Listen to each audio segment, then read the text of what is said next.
Mr. Miyagi, Daniel's son.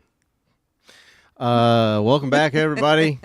It feels like I've been off for a week or two, but I did do a podcast last week by myself, and then I deleted it a couple days later. Yeah. But anyways, welcome back, and thank you for joining us. My friend Addison, who was in D.C., and we did a remote podcast before, and you should go check that out. It was fun. It was a good conversation, but it was interesting because there was a delay here and a delay there, and like there was all these weird fucking delays, and it was just awkward. But at any rate, she's back with us tonight, and she's in the studio. Say hi. Hello. We're going to have much more fun this time. Yeah, well, I'm funner in person. Yeah, you are funner in person. Mm-hmm. And thank you for hanging out with me. Yeah, of course. Yeah, you're always, somewhere around here. I'm glad that you pay me to do this, Paid you to do this? I'm glad you Don't paid get me that to in do people's this. heads. That's all I need. People are like, wait a minute, he's paying people to come on the show?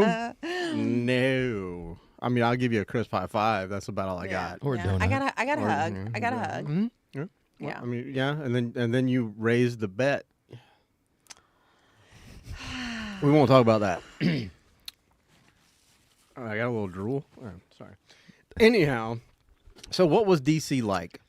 Welcome back to Florida. What was D.C. like? Thank you.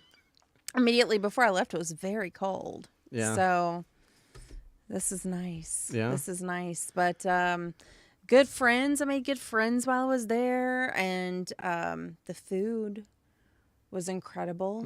And lots of things to do. It's not like New York. It's not the city that never sleeps, but there are a lot of things to do. Okay. And I learned a lot of things about myself while I was gone. So I feel like I've returned like a more worldly, more well-rounded person. And now I have the confidence to do a lot of things that I didn't have the confidence before to do. What was it like? The impetus to that, like what was it like the final straw to where you had that you're like, oh, I got this, like the confidence.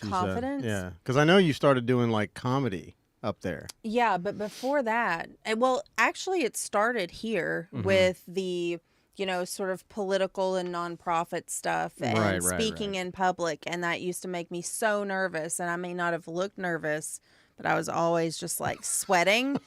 People are like, yeah, you don't look nervous. I'm like, you don't know what's going on underneath this exterior.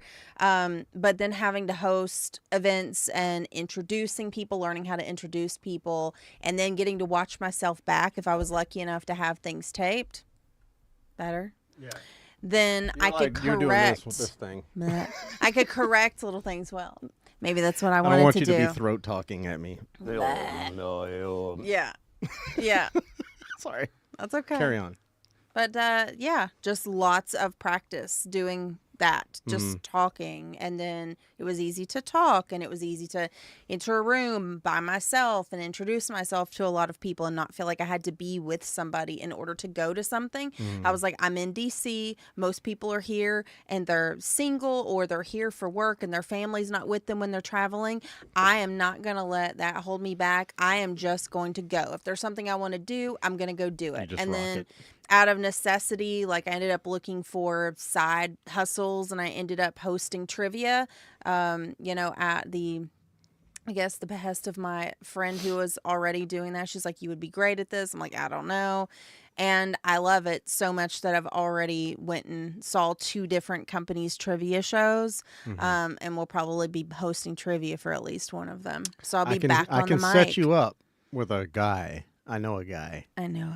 You probably met him. I don't know. But, yeah, I've got a friend who does trivia everywhere out here, like out this way, and some in Jacksonville, but mostly it's out like this way. But no, that's cool. So what was like trivia like? I mean, what did that entail for you? Like, where was it? Just like multiple places, or you just went to one place, or like what? Yeah. So when I was training, I went and sat with my friend Kathy, and did like a 3 or 4 game training thing, and then I got turned loose.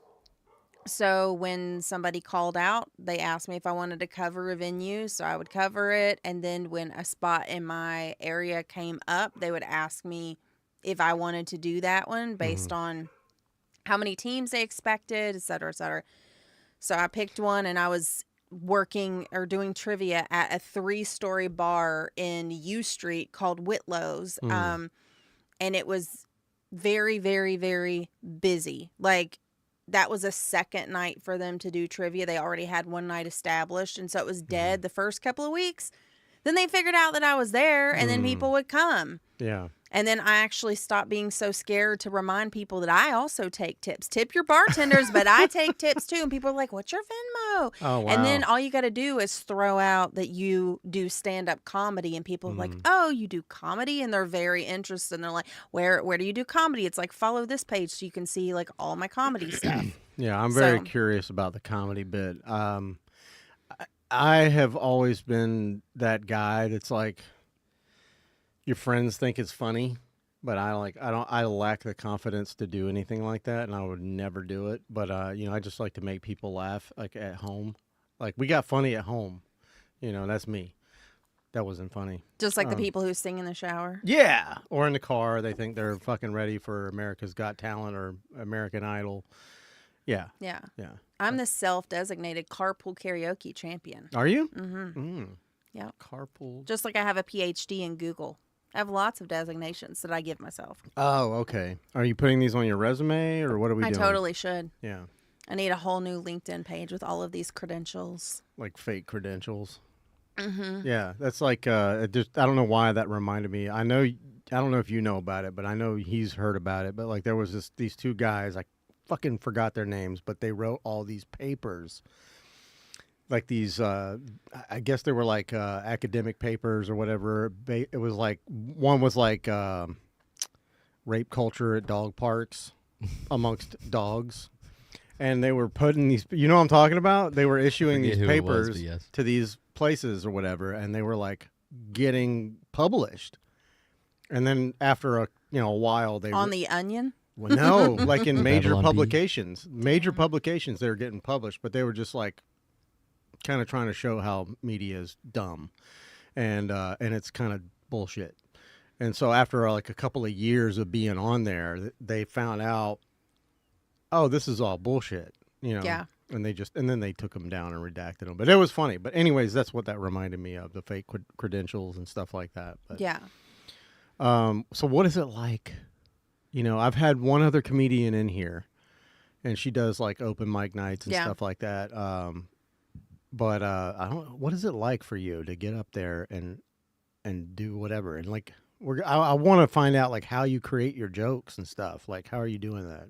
Well, it depends on the night. It depends on the venue. It depends on like my mood or whatever. Mm-hmm. Everything is different. So what I did, as the researcher in me always does, is before I got up on that stage where I was going to be filmed inevitably by somebody, I didn't want to be embarrassed. So I did my research.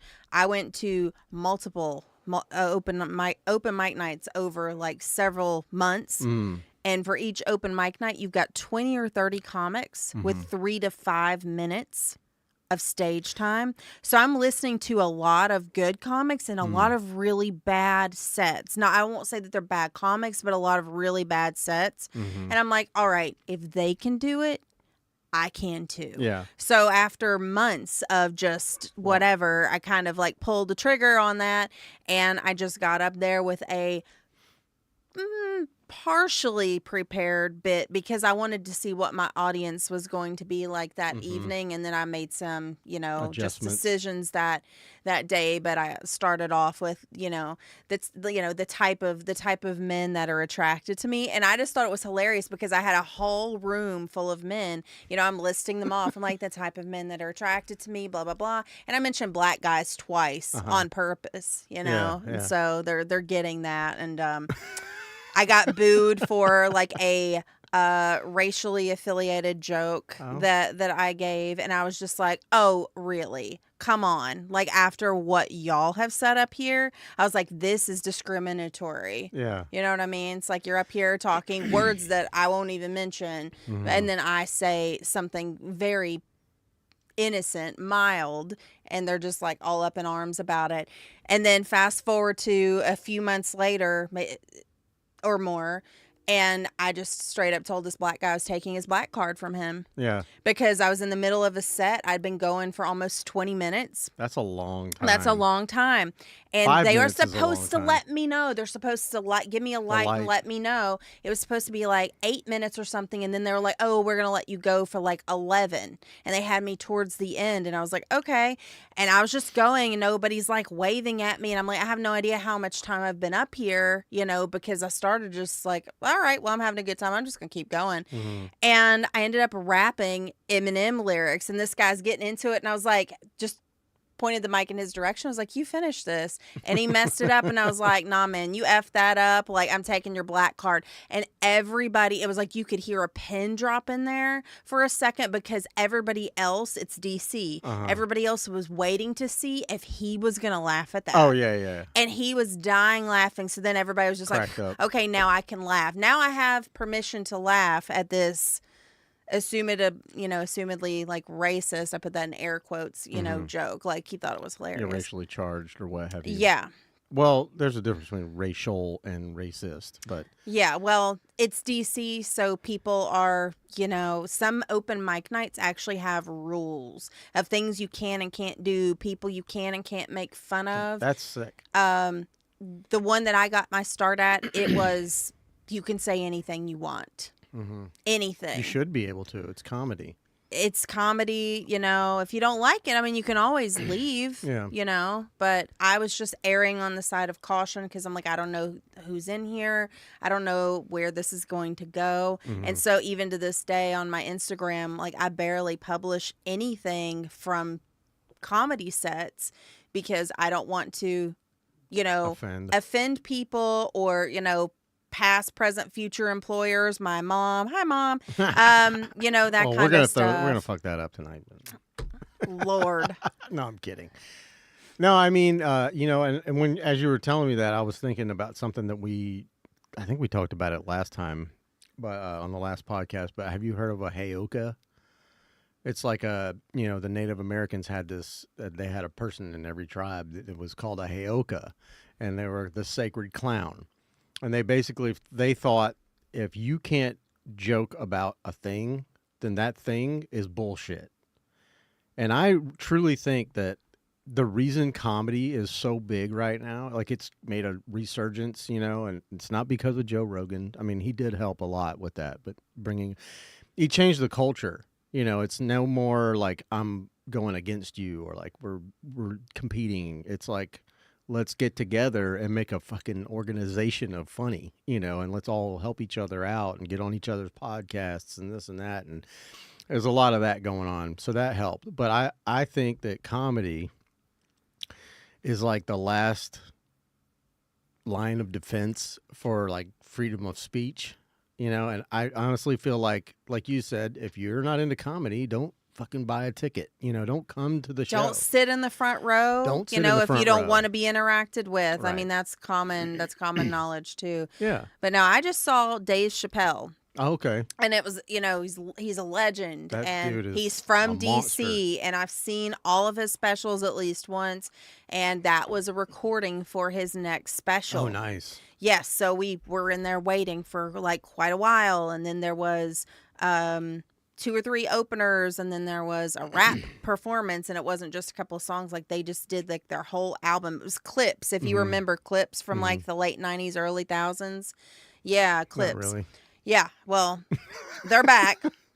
And then Chappelle went on, and he had some good stuff, but it was so politically charged. And after living in D.C., we're inundated with politics day and night. Every event that we go to is politically charged, politically adjacent.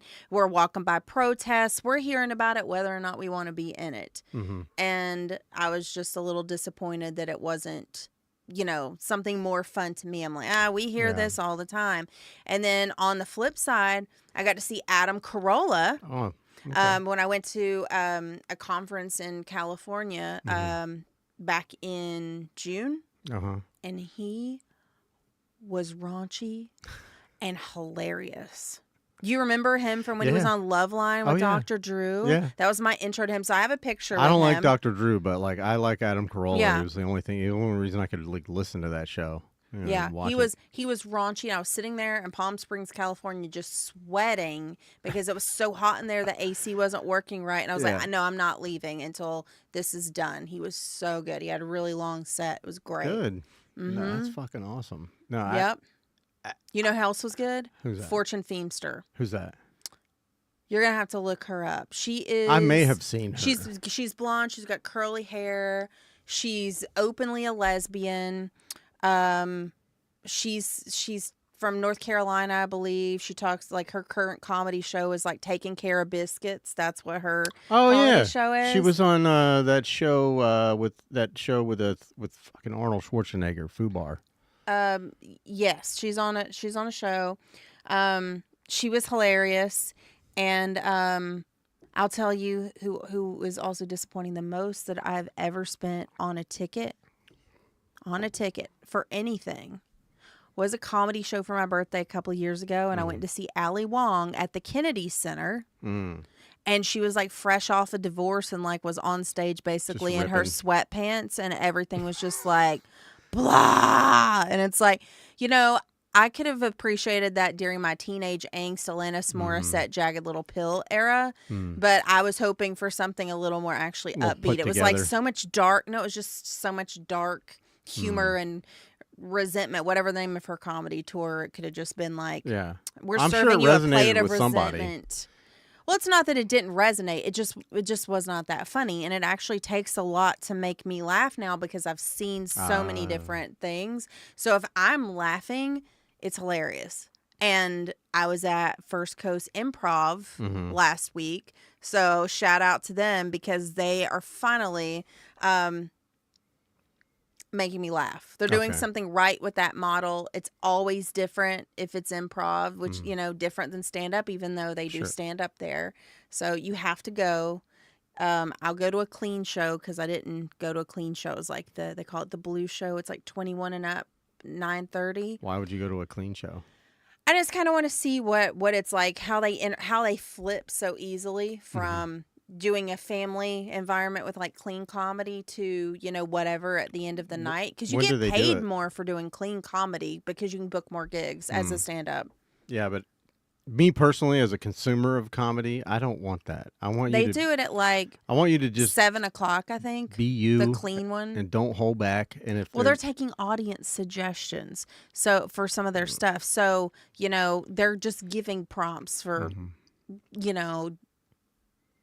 raunchy, people. Yeah, like, of course. And whenever you ask a crowd to give me prompts, and it's no holds barred, they're going to give you the nastiest. They're going to give you the nastiest shit they can give you. And the audience did not let me down. They didn't disappoint. They did not disappoint. And I got to participate. Okay. I got to participate. So they asked for volunteers throughout the evening or whatever, and I was like, I want to play. So I didn't want to do the very first couple of things because I knew they were going to ease people in. So I waited until later.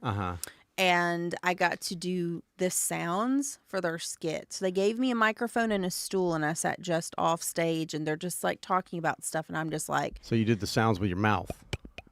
Okay. Yeah. Interesting.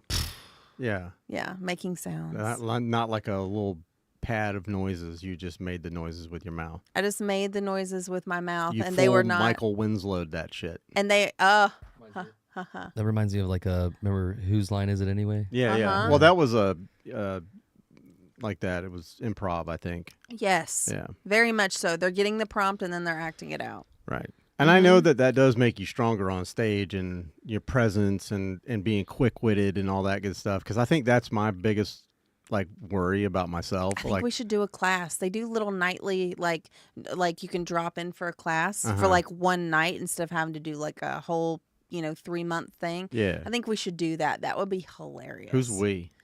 We. Me, you. Anybody that we know that wants to do anything funny. I have no skills. I'm not. That's what a class is for. Oh, you want me to join the class? Yeah, that's what I'm saying. We should do the class. We should do one class.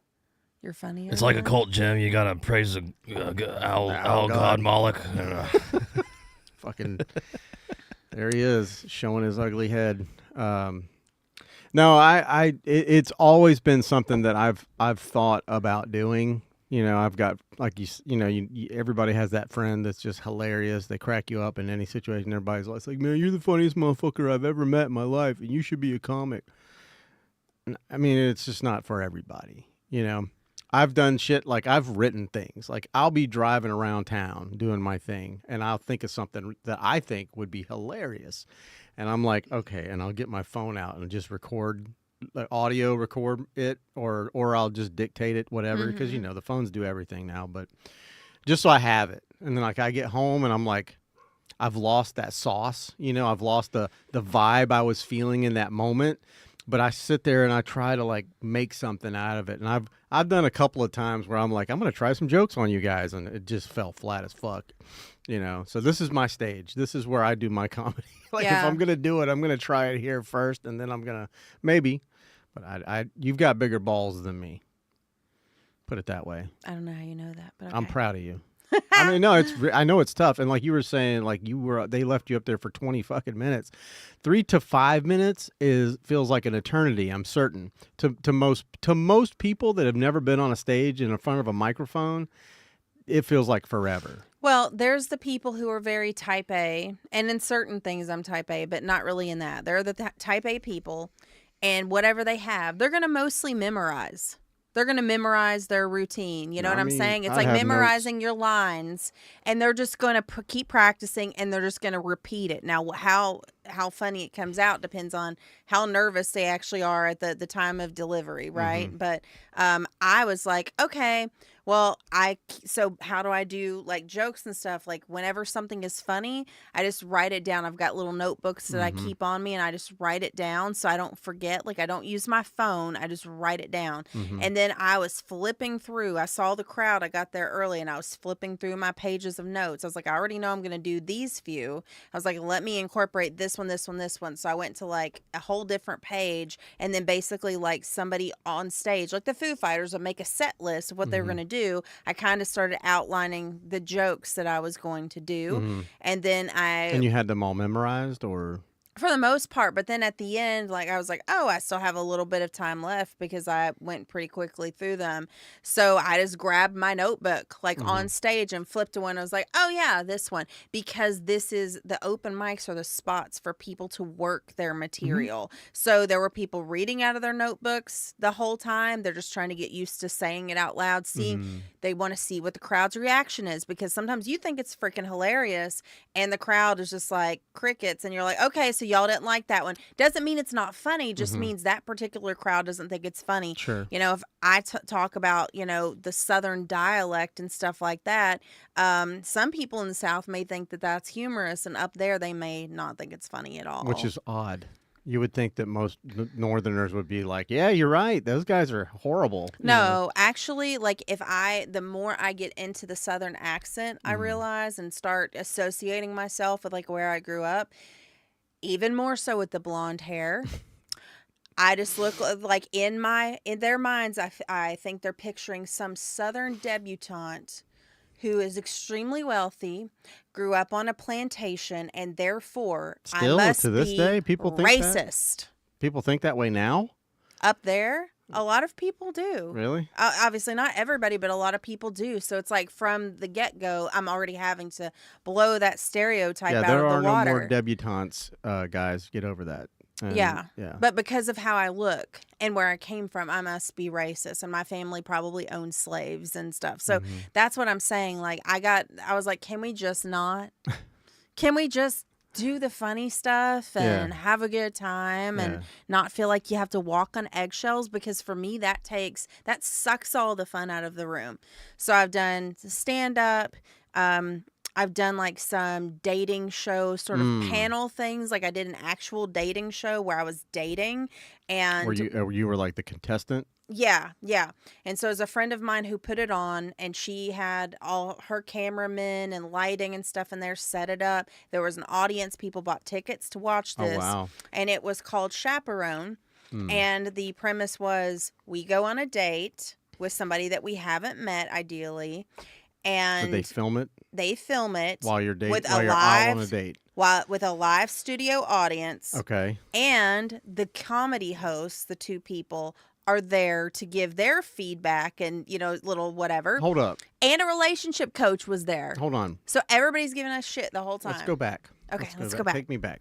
So they put you on like a blind date with this person. Mm-hmm. You guys are like eating dinner, hypothetically, or whatever y'all did. Yeah, we're having a drink. And there's an audience, there's cameras, there's whatever else. Like, where did you, like, what place? Were you in a public place? Yeah, we were in DuPont Circle, actually. So that's one of the pictures from it. You can see the lighting. We were set up at different tables. And so the comedians had their microphones. We were mic'd up with lapel mics. Yeah. And we were just having a conversation, and they were piping in and stuff like that. So I was trying to see if there were pictures of like the audience, but the whole thing was closed to just us. Oh, because okay. of that, so they took over the whole restaurant. That production. That was the guy I went on the date with, and he is also a comedian. Okay. I did not know that until I got there. But yeah, so I did that, and then I also did a storytelling show. Okay. So I got to tell a story about, my sort of intro to DC with my little spin on that. It was supposed to be like an uplifting story, not necessarily like a bend over, your ribs hurt, like funny story. So that was an interesting thing too. It was more of a Hallmark, like movie. Sort of. Some stuff were funny. They had funny elements, but it wasn't like, it was an uplifting storytelling thing, and that was the first time my face was on a moves poster. Across the world to DC, all alone. All alone. Will she Whatever praise I Israel? do. Oh my God. Oh my God. Don't. She just said she doesn't want to get political, bro. Sorry. And quite frankly, neither do I. But I'm sure you could do a killer job. Like I've resigned myself to stop having opinions about things. Politically, I'll just ask people questions from now on, because it seems like no matter which side you're on, or in the middle, or way out back, you are lumped into whatever they decide you're lumped into, and it's like, okay, you're a Trumpite or you're a whatever, and it's just like, you don't know me, but okay. So I just ask questions now. I'm just like, really? How does that work? Like, where did you get that, that idea, that notion? Was it a headline? Where did you read the headline? Did you read the body of the source? Did you go to find out where the source was? Yeah, was it a troll bot from, somewhere? Or was it like CNN or Fox, or who put that shit out? Because I don't trust anybody in like, whatever they want to call it now, mainstream media, which is kind of an old term. You can't really say mainstream media anymore, can you? I mean, they're really like, there's podcasts. Like, what is the mainstream media now? Well, there's podcasts right now that have like 25 times the viewership of any, yeah, Sean Spicer has a podcast now. Sean Spicer, who's that? From administration. Yeah, I don't know. I stay the fuck out of it. I pay attention to the shit that like I need to pay attention to, but I don't know that guy. Should I? Is he someone I should pay attention to?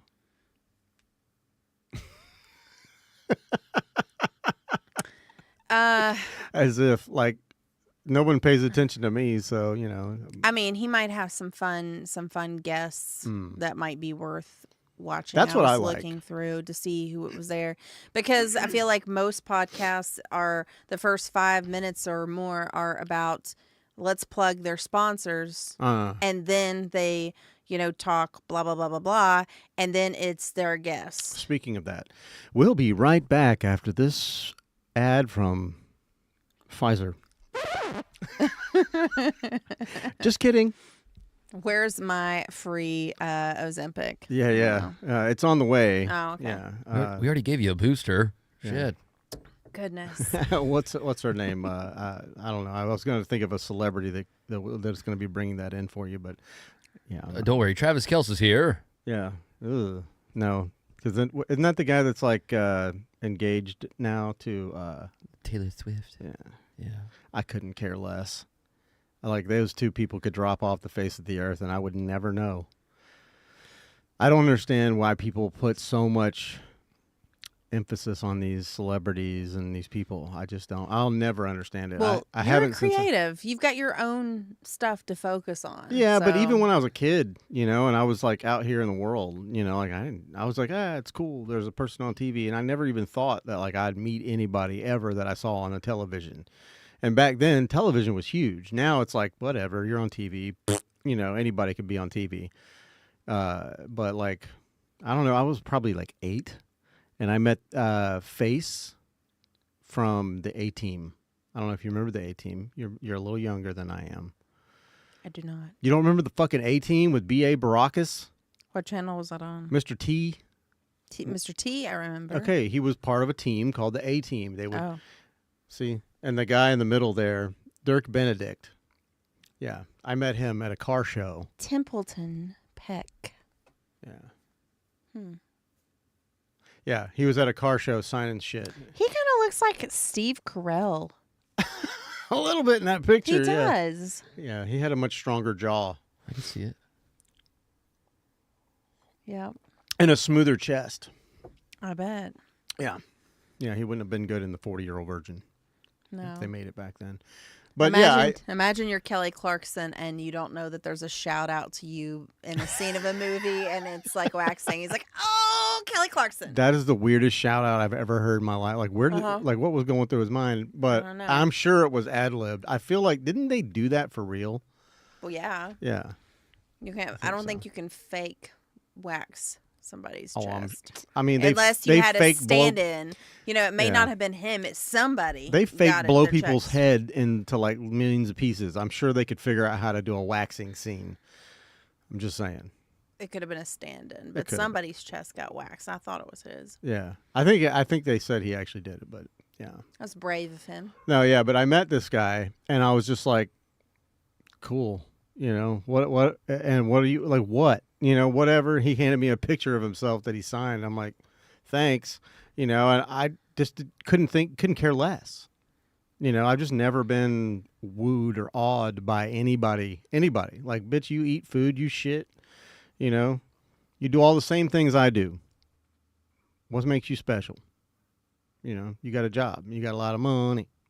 It almost makes me not like them more because I don't have that. I'm jealous. I'm not jealous. Don't be jealous. No, I'm not jealous. It'd be nice to have a little bit, but I'm fine. A little extra bump. A little bit, not like a bump, but yeah, a little bump. Like I've for sure thought about doing the OnlyFans or like the feet pics, but I'm like trying to find like. They take too much of a cut. I think I'm gonna start my own website and call it the Shire, because I've got like Frodo feet. I've got like oh, she laughed. It's hard to make her laugh. Yeah, no, I anything would work right now. But so okay, Well, we just got to get this podcast monetized. That's what we got to do. I don't care about that. That's what we got to do. I always tell people, like, I just want more people to subscribe and join just so people can be seen. I don't give a fuck about me. Yeah, if it made a little money, I'd probably give it to him, because he does a lot. I wouldn't take it. I wouldn't take it. Yes, you would. I'd roll it up and shove it up your bunghole. Okay, I would take that. Diapers are expensive. They are. You're going to need it. Promise. But yeah, no, it would be cool. And I'd love to get it out of my house, I mean, if only there was a studio, that we could all use, to get some studio time. That would Is be there? a great idea. Are you saying that because you know one, or No, I'm just because Oh, I know you're the trying to put history. the I'm word just out? I know because of the history. I'm just saying if Oh. only there was one, Oh, yeah. that would have been a I great had idea. one. That's what I'm saying. Yeah. Great idea. It was good. It was awesome because I didn't worry when I had guests and I didn't care, so much. Like my family lives here, but a lot of people do podcasts out of their house. It's Yeah. not uncommon, Yeah. I think there's some big ones that still do. Yeah, I mean, your commute to work is, great. You don't have traffic Yeah. on your way. 100%. So you're starting a podcast, right? Mm-hmm. What's it called? It's Live with Addison. Okay. Or super original. Nobody ever would have thought of that. Mm-hmm. Yeah, so that is the first one. Then there'll be another one later. So You're gonna do multiple like different. yeah, since I need to stay on topic. So one of them will be kind of like whatever I want to talk about. Fun stuff. Like this. Bringing friends on, having a good time, whatever. And then comedy stuff, ADHD stuff, whatever. And then the other one is going to be talking about which, the stuff that my book is on, the memoir, the benzodiazepines, and how they're a lot more dangerous than people realize. They're not just a once in a while party drug. Like, it's very easy to get hooked on those, like chemically dependent. And 100%. that's why I'm writing about it, because it's so important, because my experience with them was such a nightmare. And although the overall, theme is like, this was terrible, I wish I would have never gotten on these, blah, blah, blah. It's a cautionary tale for others. I mean, there are good things in the mix. Like, I've learned so much, but I feel like I have been through all of this in order to do something good about it. That if I don't do something good with this, with all of this knowledge and information, that it was not worth it. Yeah. You know what I mean? It was not worth all of the pain and suffering if I don't do something with it. And I'm really passionate about it. I think people need to understand it more. Like, opioids have, naloxone or Narcan is like a rescue med, that can, bring people back if they're, unconscious or whatever. Benzodiazepines like Klonopin, Xanax, Valium, all of those, they don't have a rescue med that is available to the public to just get. They have one. I can't even remember what it's called right now, because it's like kind of obscure, because there's such bad like side effects or potentially dangerous side effects with it. They're not recommending that anybody just use that. Like, so you basically just hope that somebody catches it and you get to the hospital. And my story with that starts way back when I was like 22 years old, with a random person that I lived with, like a roommate after college. And she was taking Klonopin, and she just one night was like, knock, knock. I just took a 90-day supply of Klonopin, which is a controlled substance, right? And I'm just like, first of all, I was like, how'd she even get a 90-day supply all at once? Because they're really like, about, prescribing those. And she apparently just swallowed them all. And I saw alcohol around. She'd been drinking. I was in bed. Well, it's a fun little cocktail mix. Yeah. So I know that, what alcohol does to you. I didn't really know about what that class of drug did. And so I just Googled it real quick, and I was like, oh, it can depress your central nervous system severely, and can cause like respiratory, distress and failure. No. So she's giggling because she's drunk. She's taking all these meds. I'm like, does she just want attention? Did this really happen? Did it not? And then I ended up calling 911 anyway. And I was like, look, I live with this girl. And they're like, what, is there any drugs in the house? And I'm like, I have no idea. Like, I don't know what meds she takes. She's bipolar, et cetera, et cetera. I don't know. I don't know if she's on her meds, but right now she's just like giggly and floating around. And they get there and they get her in the ambulance to like just check her out. And she goes into respiratory failure, and they had to take her to the hospital. So then the next thing I know, this girl's mom has moved in with me, with her, and she's there for months, because that is the only way that they would release her from behavioral health inpatient care, was to her mother. So I'm living with this bitch and her mom. And then her mom finally left, couldn't convince her to move back home to where she was, like up north, like the Midwest. And she was not supposed to be drinking. And by that time, I knew more about that drug. Yeah. And she was doing that shit again. And one night she left out, and the stove was on. The front door was open. And again, I was just trying to sleep. And so I was like so traumatized from this whole experience, ended up getting her out. But after she had a high-speed chase with police down a road in the city I was living in, with her guy friend, not her boyfriend, but a guy friend of hers, hanging on to the hood of her car for dear life. What drama, all because of this drug. I mean, I'm sure the drug didn't help. No, she But was she bipolar definitely had some allegedly, mental and issues. I think I don't know what all she was taking or what she was supposed to be taking, but all of that stuff and mixing the alcohol with it, bad. And she was trying to take herself out of here. Yeah. You know, things were just so bad. She'd go into a manic state, and then she'd go into a depressive state. When she went in a depressive state, she'd get a hold of that medication and then just take it. So she did it a second time. Was this back in the days when you could go to one doctor, get a prescription, and then go to another because they didn't have a system where that communicated with each other? And Probably, Okay. yeah. Because let's just say I was like, oh, hell no, when a doctor told me that I should take that same thing that she was taking. And I was like, she was crazy. Yeah, but I mean, not to say that I'm not like sticking up for the drug or anything, but like she for sure had mental illness before they put her on that. And, you don't have that same mental illness. You got other mental illnesses. But I do. do you? Mm-hmm. Oh, I always knew there was something good about Yeah. you. Well, I like a chick with a little mental illness on them, It flavors it. I thought everybody thought that I had anxiety. And they were like, well, it just seems like you're stressed about everything. So we think this generalized anxiety disorder, they call it GAD, G-A-D, is probably what you have. And I'm just like, okay. And they're like, but are you depressed? I'm like, no, I'm absolutely not depressed. Like, work is stressful and, et cetera. And so the doc's like, I know you're not going to abuse it like she did. So I'm going to give you this in conjunction with these other things. The other things, like, I was just like sleepy all the time. I was at work. I was just like, I am so sleepy.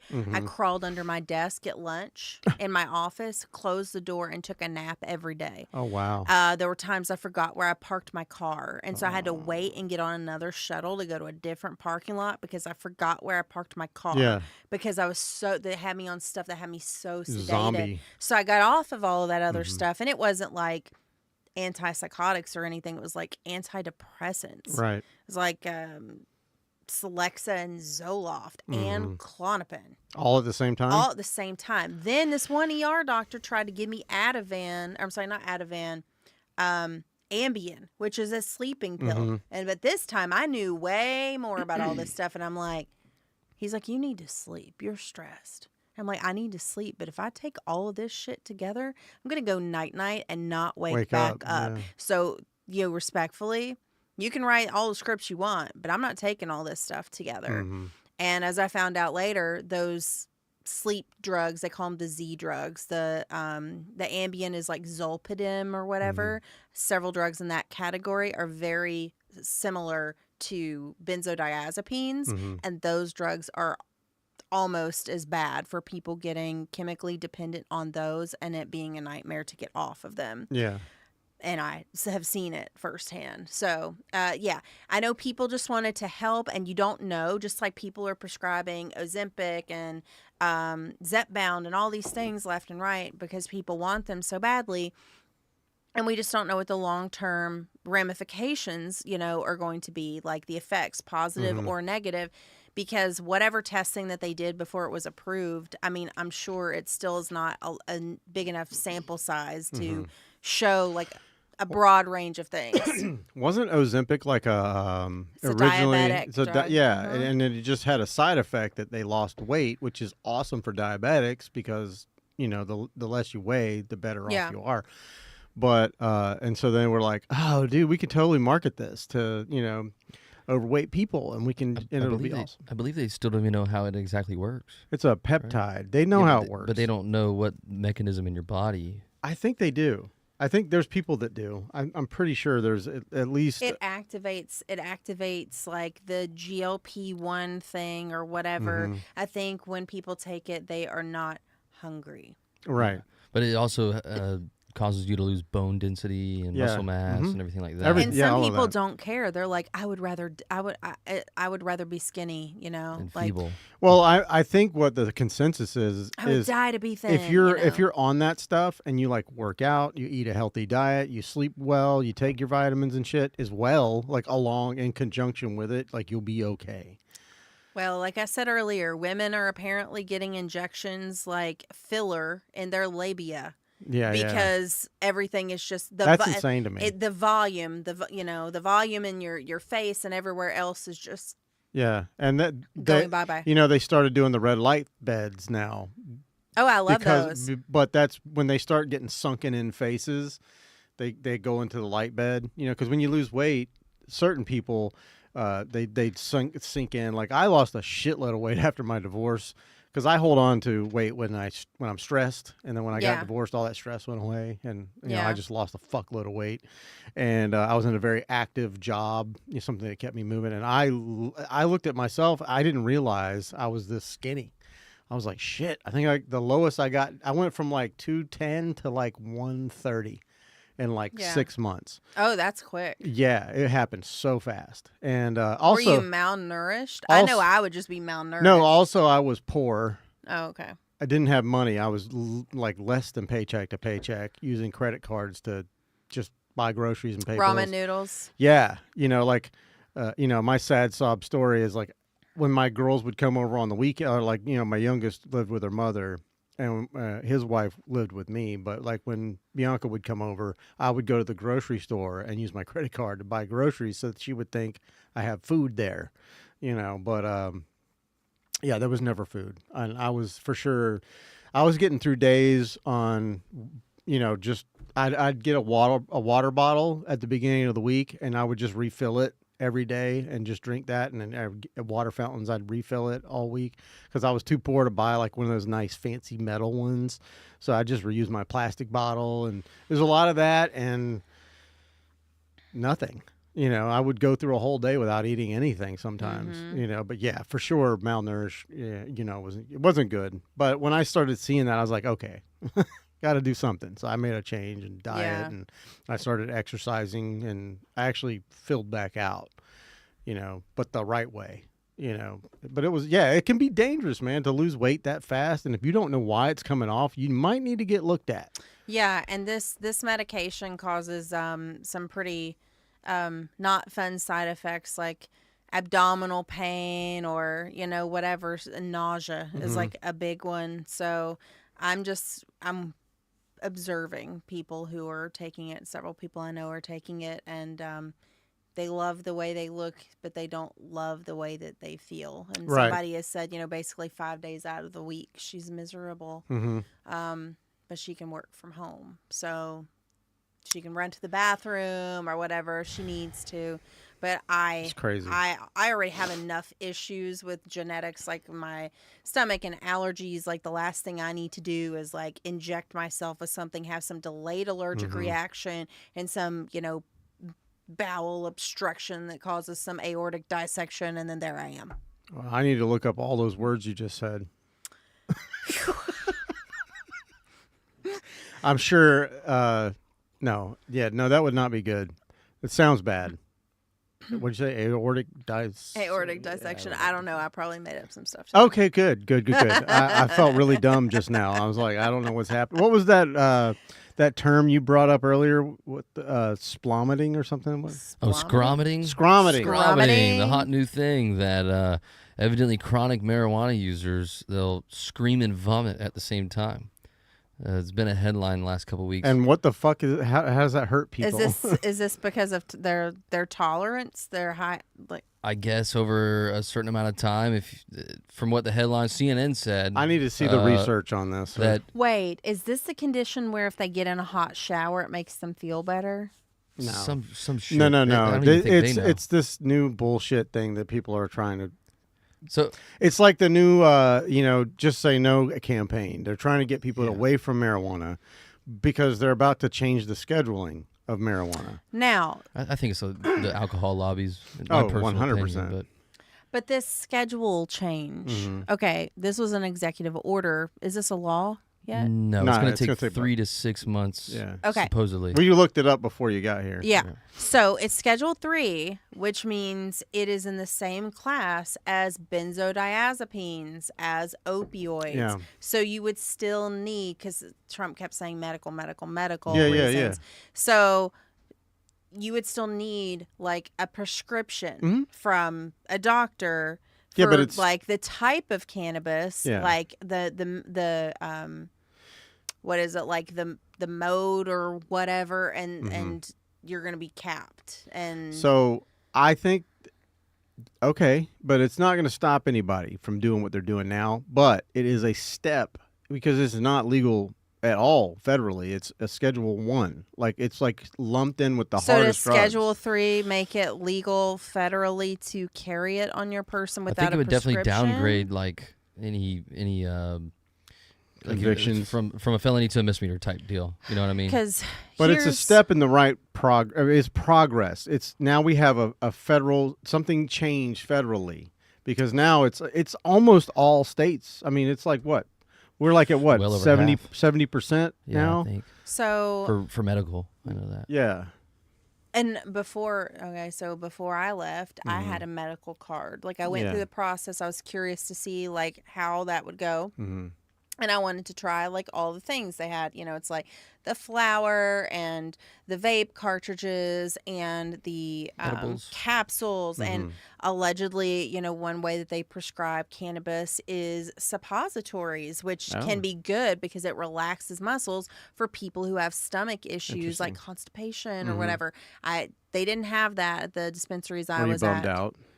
Well, I wanted to see if it made a difference. Trying to shove something up my ass. No, I'm just trying all the things. I was experimenting You gotta try because it all. I wasn't really into cannabis at all. Like I didn't use it until it was legal, like in Florida. You know what I mean? No, I get that. So I was I just can't trying use different it. strains out. But so my thing was because I had that Florida medical marijuana card. Mm-hmm.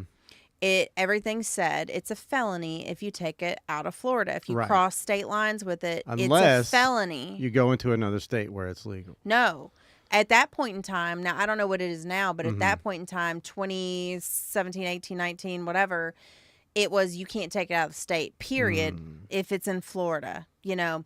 And then for ATF forms, if you go to purchase a firearm from an FFL, licensed federal firearms dealer, licensed dealer, whatever, they make you fill out that ATF form that's like, am I taking any controlled substances? Yes, no. Yeah. So, if it is moved to Schedule 3 and not Schedule 1, does that mean It's not a federally controlled substance anymore? Because I'd have to now, look that up. You know, Or that's Pat will. Yeah, that's kind of the thing. It's like, does that mean Ask AI. Does that mean that we could actually not be lying on a federal form, purchase a firearm legally while we have our medical marijuana card? Because before the loophole was you had to let your medical marijuana card expire to go buy from a store like Shooters, or you had to go through private sales.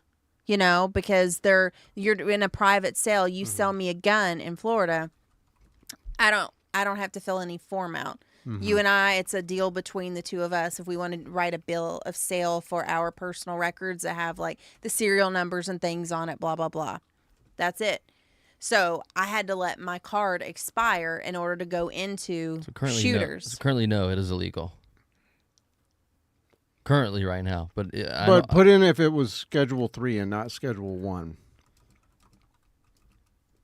Now, see this purchase or possess a firearm thing? You know, this is AI, but specifically for would still be prohibited from purchasing a firearm marijuana license. right with the license. So we would have to in Florida let it expire Here's the big before we point right get here. one. Rescheduling to Schedule 3 does not federally legalize marijuana. Right. It just downgrades it. Right. So if it's still possession of is a crime, then that doesn't change anything for those of us here. Is kind of what I'm saying. If you add like firearms into the mix, it's still the same. So then we would still need to let our card expire, go buy from a licensed dealer, then reinstate our card, or just buy private sale and skip that part. Or we have lied on an ATF federal form that could give Come us back to jail bite you. time. Yeah. Yeah. I mean, I just wonder what's going to change at all. You know, I think the biggest change would just be downgrading it from a felony to a misdemeanor. I don't know. I really do. I'd still think it's a step in the right direction. Or it would ease the ease of access. You know what I mean? I mean, it's not a step in the wrong direction necessarily, but like I just really think that it's smoke and mirrors, and it makes it look like that our current administration is actually doing something because the other ones didn't. But until this is one of those, let's wait and see. Let's wait and see how this all plays out. I want to see how it plays out because people on both sides of the fence, they all smoke weed. Yeah, every one of them. And even for like certain medical conditions like glaucoma, it can allegedly like help. Like I'm not an expert on that, but it can allegedly help with that and too. Cancer, and Alzheimer's. My mother's boyfriend, he had cancer 3 times, and he got his medical card, and they gave him all sorts of marijuana products, and because going through chemo and all that stuff, you lose your appetite. And it does help you with your appetite. And it helps with nausea. I mean, allegedly, everybody is different. But if you have the opportunity to tweak your dosing, to tweak your strain, like if it's a hybrid, is it an indica and CBD, like, or is an indica sativa? There's a lot of different things you can do with it. I think that CBD shit that should not be included in any of this. No, it shouldn't because it's not psychotropic. Right. But like if I took CBD for my back pain or my knee, it's going to show up on your. It'll pop a drug for test. your work. Yeah. So and I drive a truck. Yeah. So like I try not to talk about my job. Yeah. But if I took any of that stuff, like I'm done for. If I even go and get my medical license, like I'm done for. Like, well, that's what I was saying. Like, somebody was typing in the comments after this went on socials, was live about this executive order. I don't and read the comments. He says, like on some other page, he said, "Yeah, I have a CDL license. So what does this mean for me? Yeah, like can I consume when I'm not on duty?" Right. But I think the problem is, and one of the reasons why that they're going to hesitate to make things just straight out legal is because they don't have an easy way to check your level of intoxication when you're driving and hit you hit you with it. Like, because like for me, the way to check is how dank is your car. No, it's not even that, because CBD smells, has an odor. And then some people just, their whole faces just get like, woo, like my eyes get really wonky with like a very small amount. So I probably wouldn't even drive after a very small amount, which they may say like typically would be fine, but like I wouldn't be able to. For the most part, like it's been, 30 years since I've smoked any weed. Maybe, about that. And like, I can tell you that for the most part, when we did get involved, we would not go anywhere. If we had DoorDash when we were kids, oh my God, that would holy be best. fucking shit! Like, but we were smart about it. Like, let's go to Wendy's and buy our food and get all this stuff in advance. We get chips and dip, and I could just picture you with like a whole pile of food. Throw it in, Yeah, and then we'd hit the 9-foot bong and go nuts. But like we always used to smoke at my friend Phil's house, and they always had snacks. They had the good snacks. Well, depending on the consumption, method of that too. If you smoke, you're only going to be like, out of pocket for a few hours maybe. But those edibles, like if you smoke and then you put it down, but those edibles, like it's question mark, like for everybody, how long is it going to take to get through your system? Yeah. So for it to kick in and then until you're good. Same thing with mushrooms. It depends on the strain, how much you take. It's very individualized. 100%. And everybody's, exactly. Everybody's like their digestive systems and all that stuff. So then we have to trust adults to be adults and, experiment carefully and start to learn their own bodies. Do we? Because I can tell you that it's been going on nonstop, whether it's legal or illegal. Oh, for sure. For years. I mean, for sure. And it's never stopped. It's never stopped. Even when they made it illegal, it's never stopped. I don't even know if it's slowed down. I think it got more. I think more people started smoking weed and taking, and then when they were like, oh, let's make edibles, they're like, fucking throw that in a mix. Look, all I got to say is if Coca-Cola, if you're listening, If you brought back the original recipe, you'd put Starbucks right the frick out of business. You mean by putting cocaine in there? Yeah. They still use coca leaves. But not the cocaine version of it. Well, the leaves that are used to make cocaine are still used as flavoring. But it's not. Coca-Cola. But it's not like it's not a big time like upper though. I'm saying like people would not be drinking coffee if there was cocaine in their. I can Coca-Cola. promise you, I don't know. I won't drink like sodas because I drank sodas most like when I was a kid. That's all I drank. You know, it was like I wouldn't drink water at all. Sick of it? It was, and I got I won't drink that shit at all. You say that I have no shit, idea but- what's in it, but It's actually not bad. It's so I well, if tend. Jake Paul's pushing it, I'm not buying it. Fuck that guy. I tend to get dehydrated. There's something that I take that like dehydrates me. And when I say dehydrates, I mean my potassium and my magnesium drop. So then I have heart palpitations. So it took me forever to realize that was why I was like always panicked and in the emergency room. It's because my potassium and magnesium were low. So I eat bananas, and I hate bananas, but I eat a ton of bananas. Somebody and told I me if you drink take stuff magnesium, with coconut water, it helps and I you sleep. take magnesium, but I can only take it like every few days because magnesium has side effects as well. I heard it helps you sleep good. Helps you absorb vitamins and minerals better too. Yeah, but it also like bulks things up in your digestive system. So if you don't know how it's going to treat you, you better like stay close to a potty for a while. Maybe when you're on vacation, you give it a try and see what happens. When you're on vacation. Because you're like, I don't have to go to.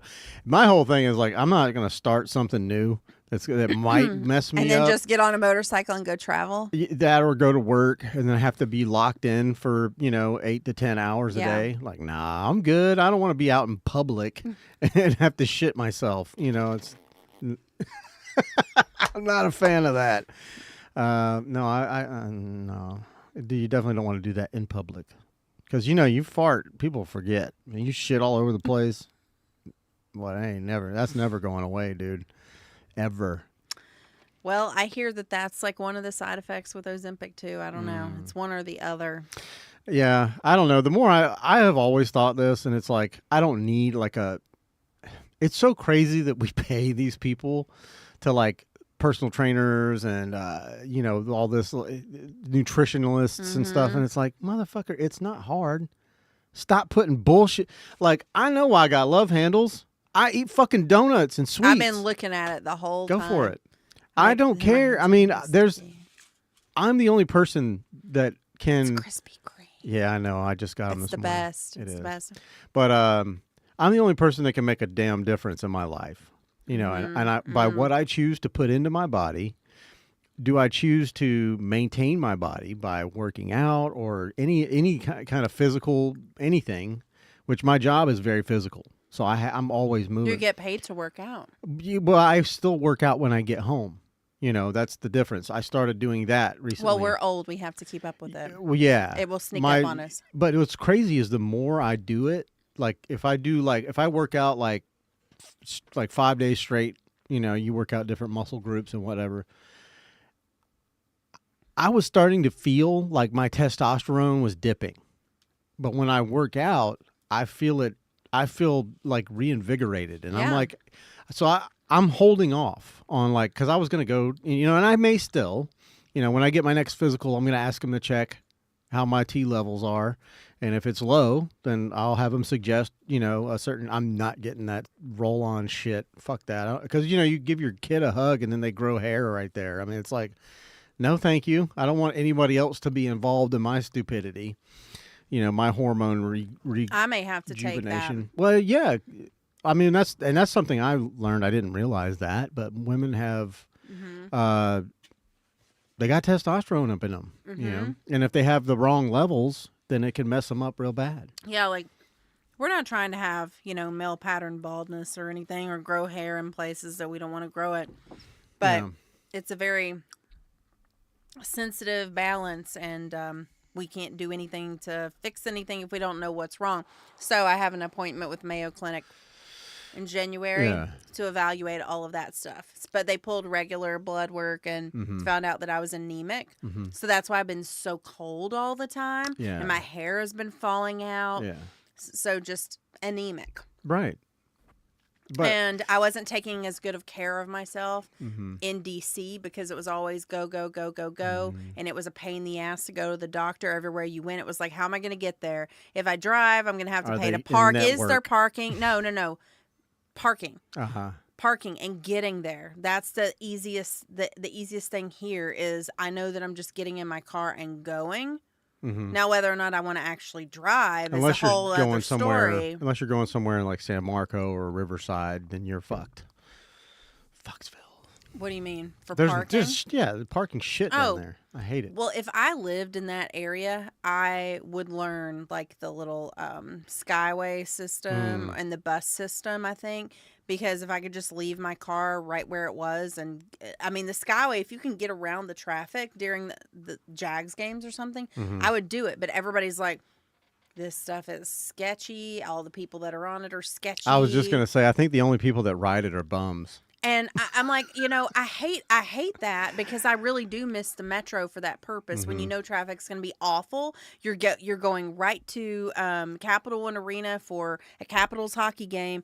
Just park at the metro for $4 or whatever, $4.95, and take the train in, and then you just get there and you're there. You don't have to worry about parking. Yeah, I'd love that, and in a perfect world, but we live in Jacksonville, Florida, Well, the biggest Atlanta, fucking city land-wise. Atlanta has a train system. Atlanta has a train system, the MARTA, and I forget like how much distance that covers. I don't think I ever rode that.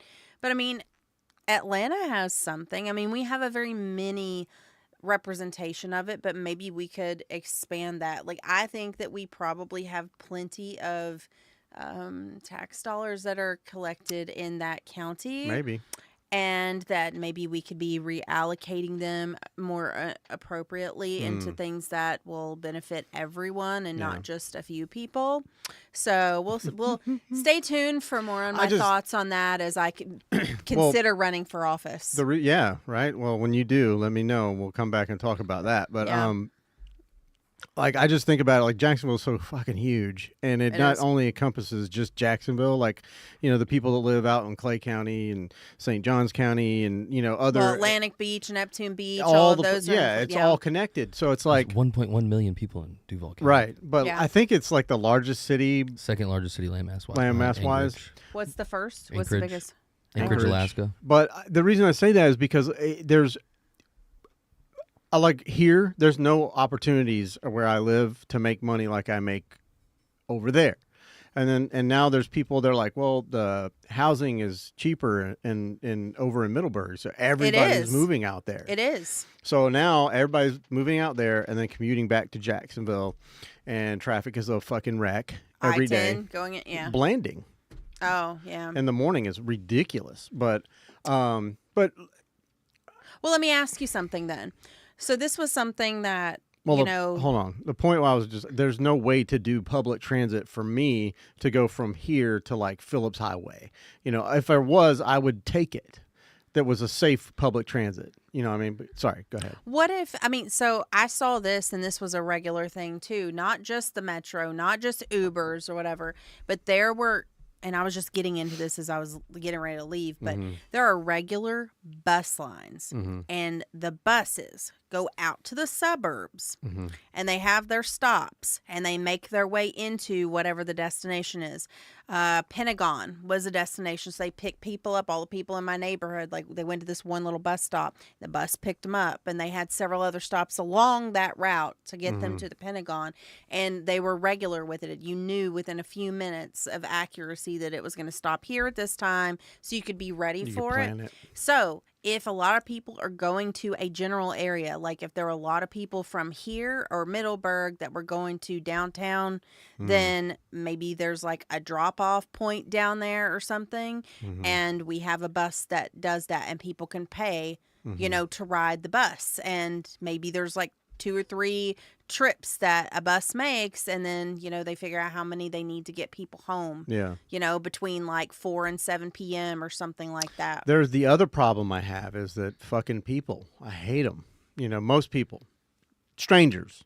People I know I love you. Stranger danger. There's like people locked into a tube with each other, and you're just expected to be nice to one another.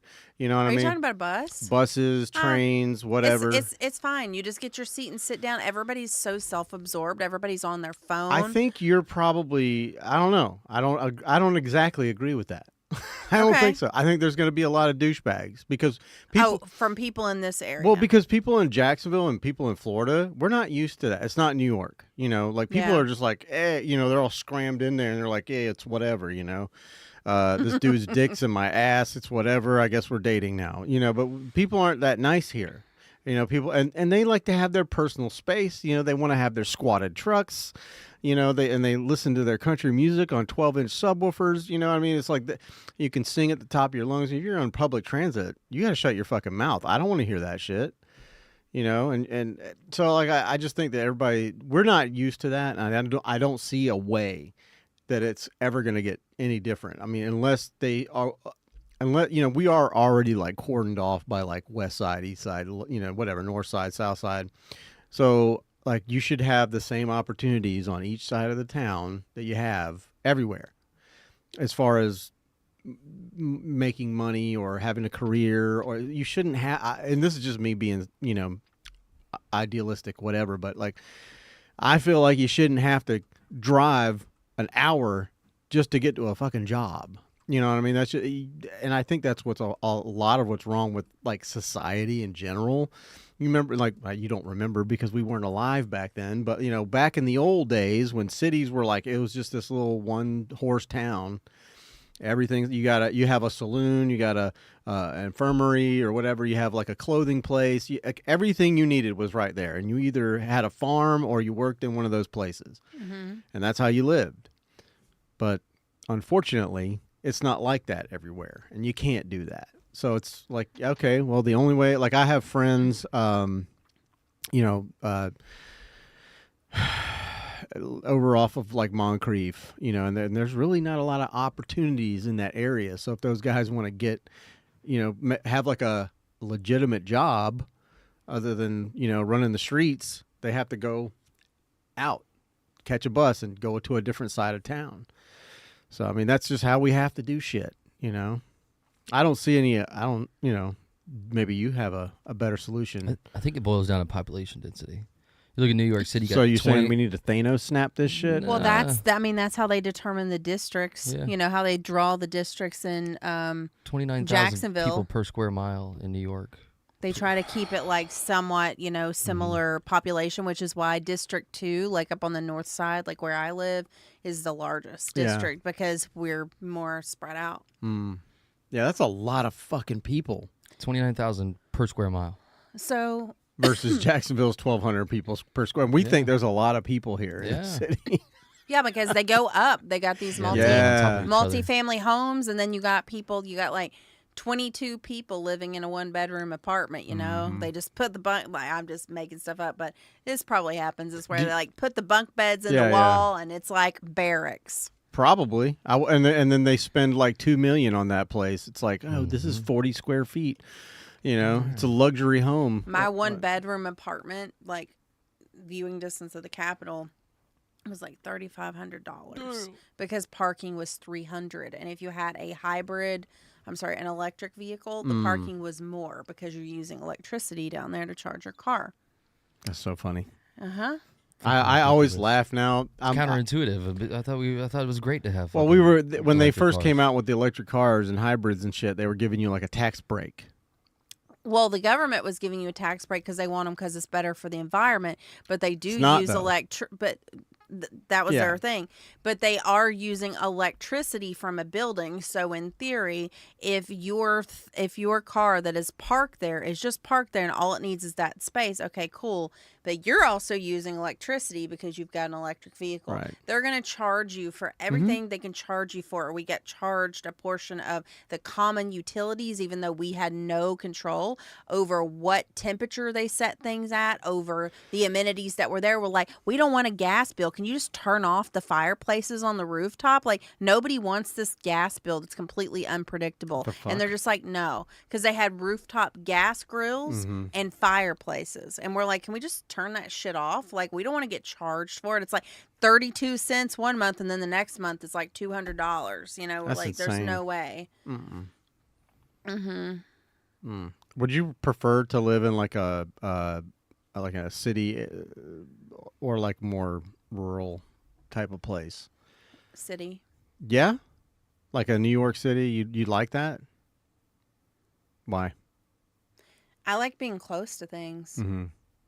I like get that. Being where, I mean, me with the different things that I like to do. I like being where the action is. I think I'd be more likely to get out and do more stuff if it's just really close. And also if you're really close and it's like, well, I can't stay out all night, but I could go for a little while because I live so close versus like, well, I could go to that thing, but it's going to take me 2.5 hours round trip. Like from where I live to here, for example, you know, it's almost an hour, you know, depending on traffic. So it's like, that's kind of hard to get to, like, you know, for game night or something, say on a Tuesday when I'm not getting off work to like close to 5 to like come out here and then go back and then it's late. If it was like next door, it's like I could just pop in, have fun, and then I'm still in bed by like 10 o'clock. I guess I think of things a little bit differently, like along the lines of I don't do shit anyways, and if I live close by someplace, I'm probably going to still be a shut-in. But I think about like, what if the shit hits the fan? Like people in cities are going to be fucked. Oh man. Like there's nobody growing food anywhere in a city. You know, everything has to be shipped in. Everything has to be piped in and shipped in. And it's like, if that shit all gets cut off, those people are in dire straits. Now, hold up. Holding up. New York, you know, is like an extreme example of urbanism. Yeah. You know, Jacksonville obviously is a city, and I live in a city, but I don't live in the urban core. So I still have a little bit of a drive sometimes for things to get to the things, but I can still do them in the day that I need to do them in. And all of the things I need are somewhere here. It's just dealing with the traffic to get to them. But I don't have people like on top of me, like out where I am. And I do like that. Like I would not want to live in a multifamily like apartment building again if I could avoid it. Even though sometimes the community events were cool and I was hosting some of them, we did like yappy hours for the dogs and trivia events and all kinds of different things that I did as side hustles. I'm like, I live here. I only just have to take the elevator up to the penthouse to like get paid. I mean, I guess that's one way to look at it. And I was walking dogs for extra money. So when I was in that urban core, I had just like you said, all this money, all these opportunities right there. And you move out to the suburbs, and I feel like you miss things because you're not there like when people are notifying people of it. If it's like something subtle or it's said once, it's like you missed it. But yeah, I don't want to be like in a stampede of a crowd in a SHTF situation. No. Yeah, I don't know. Maybe it's just me. Maybe I'm the oddball. You know, I think I probably am. I mean, I need to get to like. Not saying you're an oddball. My things. I need to get to my things. You know, I carry some things with me, and that is a downside of being in a city, especially DC. So guns, not unless you register. You know, you're not carrying. You know, without a big risk of felony. It's felony for. your firearm, and like I think it's a felony for like every round that you have, and then if they find rounds on you that don't match, like even if you're registered, if you're registered for if you're registered for like a 9mm, then they have that serial number as your registration, and you can only have certain ammo, the ammo that goes with it, and you're not allowed to have more than like a certain amount. They regulate everything. So the second you say that you want to be part of, carrying in DC, like in the district, you are now like being like big brothered, like crazy and regulated. Well, we're all about to get that here in Florida. Did you know about that? Like the whole license plate thing. Yeah. This is just what I've heard. I was like, wait a minute, we're constitutional carry now down here. I thought you were No, not guns. Okay. Guns, yeah. They're like, yeah, you can walk around with a fucking assault rifle, no big deal, but you can't have a cover over your license plate because we need to be able to see it at all times. And we have to be able to see that you're in Florida and your county, which, like, my license plate doesn't even have the county. Mine doesn't either, and I don't want to put it there because I don't want to be stalked. Right. But it's just the weirdest shit. And this is just what I've heard. This is hearsay. I saw that too. Have not done any research about it, but like as to why. And they don't talk about that. Easier for them to scan license plates when they're going to surveillance. They're going to be installing apparently more cameras throughout all of Florida, and so that they can monitor things much more closely. Middle fingers up for that. I don't like that at all. Yeah, we're just like, but that's what I'm saying. Like, well, okay, you're going to crack down on this, but we're allowing people to walk down with a fucking assault rifle strapped to their back and no big deal, right? Like, what the fuck is that? That's like polar opposites of like, what? It's like country and then China. Like, what the fuck are we doing here? Like, social credit scores are coming. Like if you give the guy a finger and they're gonna see it, and then you're like, oh well, now you can't travel for 2 months, or whatever. Well, that was one thing I did not like about DC. And this is just hypothetical shit that I've heard. This is not like... Yeah, but what else would it lead to? I don't know. So this is what I didn't like about DC, because they were pushing for less cars. They always are. They want to make more lanes, bike lanes, and this was a COVID thing, but then they kept it largely. Putting tables out in the streets. So they would have like a lane of travel traffic, and it would be like outdoor dining for all these restaurants, social distancing. Right. And then it just stayed. So they make it pretty difficult for people to drive. But then when things happen, they shut down the public transit system, the metro, the buses, whatever. So if it's weather, if there's like for inauguration and all the rallies, that whole inauguration weekend for Trump, everything was shut down. Like they put fences up, like tall fences around these perimeters, and I didn't know where all the perimeter was. So we walked like over a mile, leaving an event that evening, the evening of the inauguration, and thought we were going to freeze to death, legitimately. We weren't prepared. Like, we didn't realize that we weren't going to be able to get like an Uber or something like closer to us. Like we kept calling this guy like, hey, please, don't leave us. We are coming. We are promising a huge tip for you. We're walking that way. And so we just kept calling because, I was wearing shoes and I had a rock in my shoe and it was hurting me. And my friend was like, well, stop and get it out. I was like, nope, if I stop right now, I may not be able to start walking again. Like, I'm afraid we're going to die of hypothermia. It was that cold. Damn. And guess who didn't have a coat? Gloves, hat, nothing.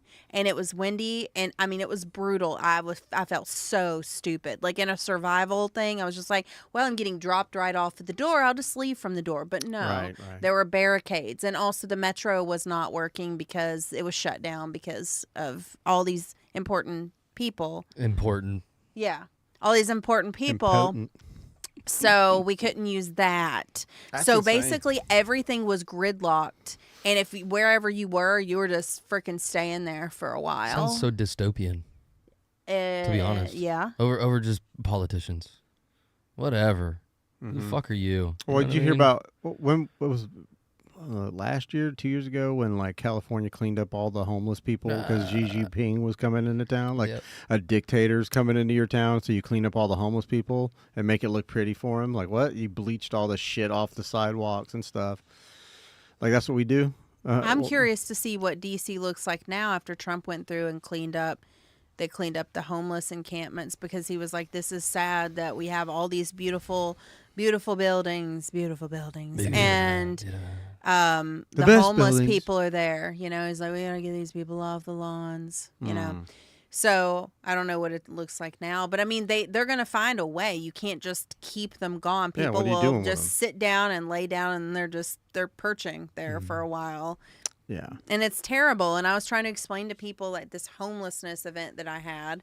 I don't know what I was doing. I don't either. I was just doing something with my hands, but I was trying to explain to people. It's like, all right, how many of us are on? I was like, and don't tell on yourself, but like, how many of us are on some sort of medication that if all of a sudden we're just cut off from it, that we would be like in a really bad place.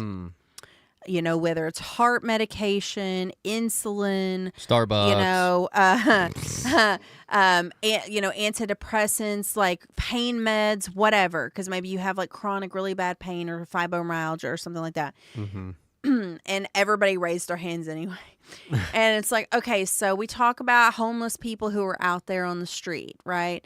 And we will be like, oh, they're crazy. I'm guilty of saying that too because I was completely ignorant to it. And it's like, a lot of the homeless are veterans who have served our country, and it is such a travesty that they have put their lives in the line, now have CPTSD or whatever, and they're out there like that, exposed to the elements all the time. So not only are they exposed to the elements, they don't have shelter, which is a basic tenet for survival, as we know. They're dealing with people trying to fuck with them, you know, like take their stuff, mess with them, hurt them, whatever. So how can you actually really sleep, right? Or get a good night's rest or a day's rest or whatever. And then you're off your meds. And probably cold turkey, you know, whenever they ran out and they don't have a prescription. They are more likely to have like one of those phones. You know, I used to call them the Obama phones or whatever, but one of those phones that they could get before they would get their medication. Right. So it's like, if you have to go off of things cold turkey, of course you're going to like lose your stuff. Even things that are not that dangerous, there's still a period where you don't just want to stop something abruptly. So we had a really good discussion. There was like 16 or 18 of us at this dinner, and we broke up into smaller groups and talked about, you know, the homeless and like what we think like we could do to help and this, that, and the other. And it's a really big deal, like here in our area too, you know, with the homeless. And I mean, I am the first to admit that if I was walking by myself at night in the downtown core and came across a group of men who looked like they were homeless, like I would probably be on edge. Yeah. Like my guard would go up, right? And I would probably just say hello and, you know, keep it moving, you know, unless I got stopped. But like the other day, I stopped at a traffic light. It was like Beach Boulevard or whatever. And there were cars in front of me and behind me. And this guy just looked like he was kind of just tweaking out a little bit. Like, you know, with a baby blue bike that looked like it, you know, maybe did not belong to him before. I don't know the deal, but I was just like, hey, bro, like that's verbatim. I was like, hey, bro, do you want a bottle of water? And he was like, and he came over and got it. And he was like, thank you. And I was like, you're welcome, you know? And it was just like, I would not have felt comfortable necessarily doing that if this was at night or there were not other people around. But I would love to do more like outreach. And these people need help. Yeah. They need help. If, you know, and Trump scared me because I thought he was going to involuntarily have all of these homeless people admitted to these facilities, and then they're going to give them, my thought is, oh great, they're going to give them drugs. And are these drugs that have been FDA approved? Are we experimenting like they're freaking hamsters? It's not like it hasn't happened. You know what I'm saying? Are we experimenting on these people because they are so vulnerable and less likely to have a support system who's going to check on them? I mean, if they're already homeless, you know what I mean? Like maybe they've been through this before and their family's like, you just keep messing up, so you're on your own this time. But still, I think that population is less likely to have people looking after them. Right. And that's the most likely population to get inoculated in some way with new protocols that have not been tested. They'll be the first zombies. It's possible. Stay tuned. Please. There's The more to come. The Walking Dead DC edition. What is it? The fentanyl fold now? That's what everybody's doing because they. Yeah. Yeah, they put it in everything now. Yeah. They cut like all these drugs down with fentanyl. Yeah. And it's like what? You know, that's why I say, man. Like this not only that, but it keeps them hooked. Well, I just don't fuck with any drugs because I'm like, you don't know where the shit came from. Back when I was a kid, when I was a young guy, I remember like just going with my buddy and just rolling up, and there was some dude in a minivan would come up and sell us a bag of weed, you know, and we didn't think twice about it, you know, but now it's like, you better think about where that's coming from because somebody might have dusted that shit with some fentanyl and you get fucked up. Also, what you were getting on the street is like not what you would be getting at a dispensary now. It's like you're getting like whole flower. Oh my God. You'd we be were getting smoking like oregano. seeds and stems and all that stuff. Yeah, exactly. If it's Exactly. oregano, you can put it in your soup. Yeah. Cheech and Chong. Mm-hmm. Yeah, no, I know what we were. It was definitely like regs, you know, what's considered that, like the shit that dude, I don't know what these people are smoking nowadays, but it is raunchy. Like, Oh, it smells skunky. I have never liked, even when I used to smoke as a child, like I say child. I have to reiterate so that in case anybody from my job is watching, they understand. Jim is a man of the 1900s. I am. I was born in the 1900s. 1900s. Yep. But won't say which century, but or which decade. That's what I meant. But yeah, some of the shit these days that these kids are smoking, dude, it's just like they don't even smell like weed anymore. But I've never liked it. I've never liked the smell. And it's even worse now. And now you got it. It's like you can't hardly because back in the day, you know, if you saw somebody doing this shit, you know, hunched over. Nobody smokes joints hardly anymore. It's blunts or, you know, fucking bowls or bongs or whatever the fuck they do. But now it's all in a vape pen. You know, you can get all your shit in a vape pen, and you'll smell it, but you won't know where it's coming from. And I just, oh my God, dear Lord in heaven. I found some. I've been unpacking from like. Does that stuff hold? Move and True Leave and all of them because I went to like all of them to try all their stuff and see which strains were similar and where I could get like the cheapest price or whatever. I mean, they definitely lose their potency. I mean, you can tell if it's not sticky anymore that it's going to be, you know, not good. But, I mean, I don't think it's going to hurt anything. It may not do anything. I don't think it's going to hurt anything. Yeah. So maybe I'll like do some research. Got to. You know, just to check That's it the out. only, like, people get on to me every day. Edible chocolates, like how long can I let that sit, you know, unrefrigerated, like before it's like, you know, rancid or something. I don't know.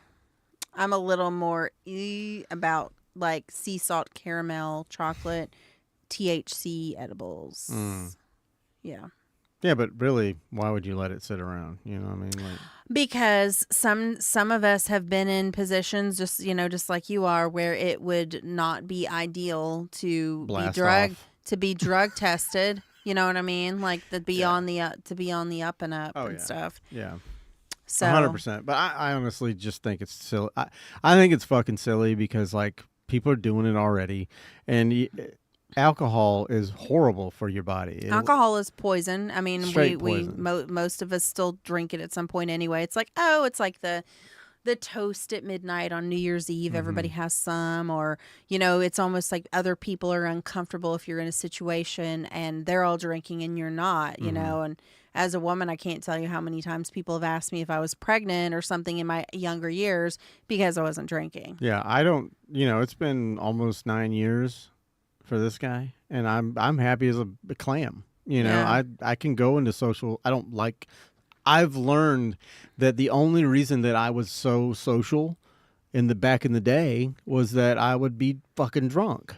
You know, but now not drinking, not doing anything, I'm fucking fairly straight edge. The worst drug that I do is coffee and my vape. You know, and that's about it. And sleep deprivation. That too. It's fun sometimes. You get a little crazy.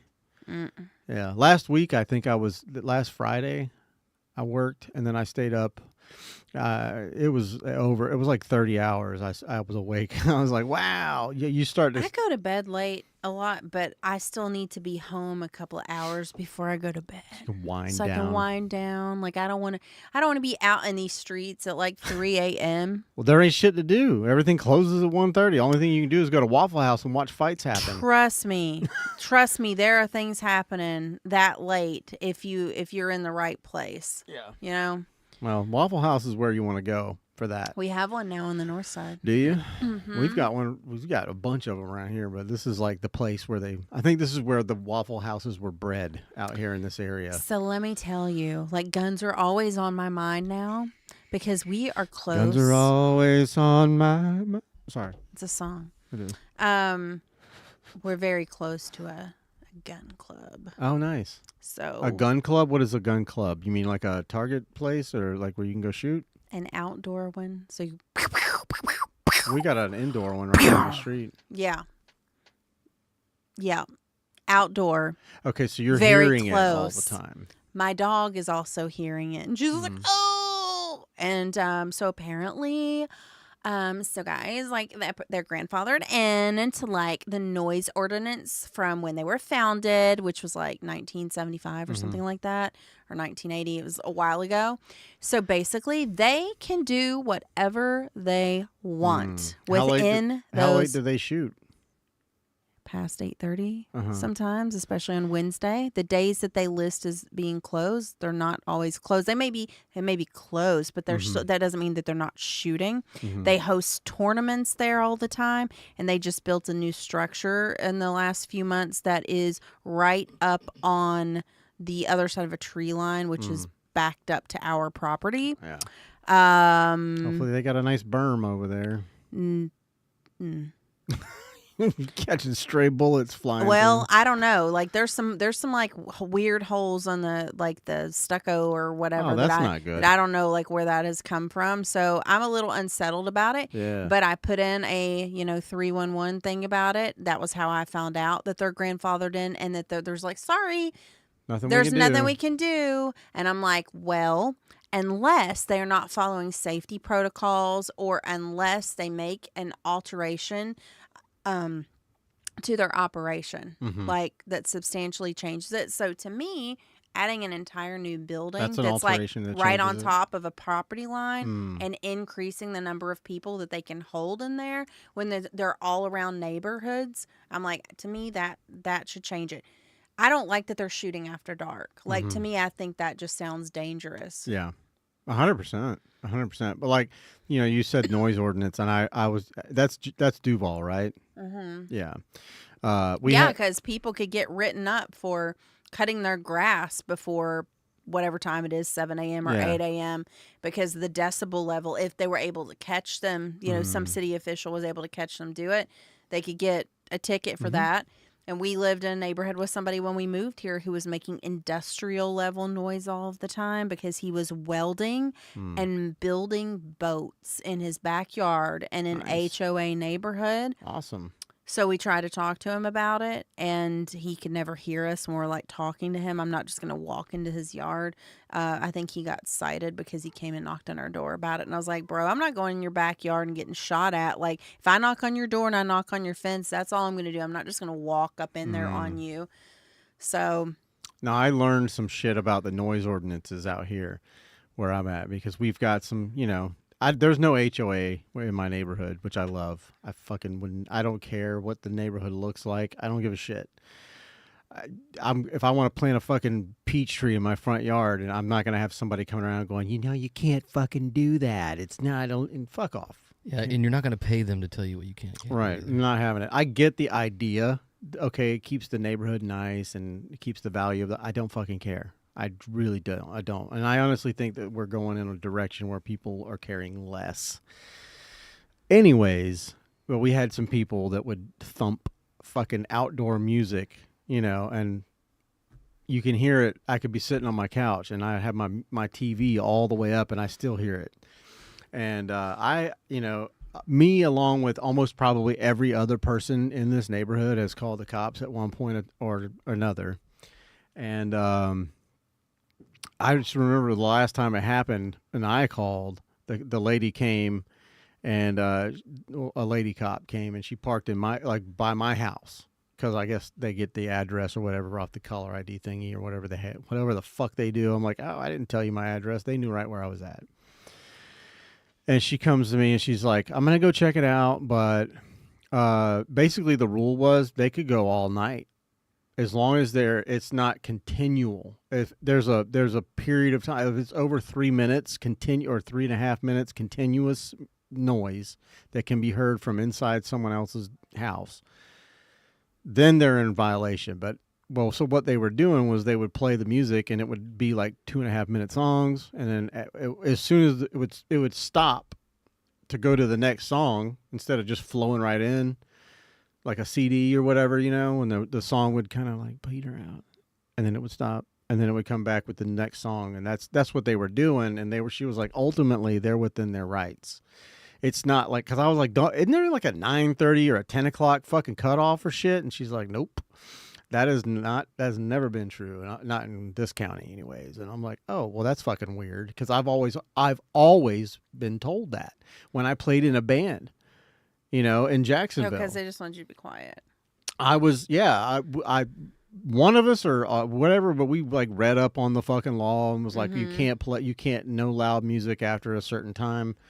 And so we were always very cognizant of that. 9:30, we stopped, no matter what. We started at 4, we ended 9 or 9:30, and there was no more music. And nobody ever had a problem. We never had a problem, and we were loud as fuck,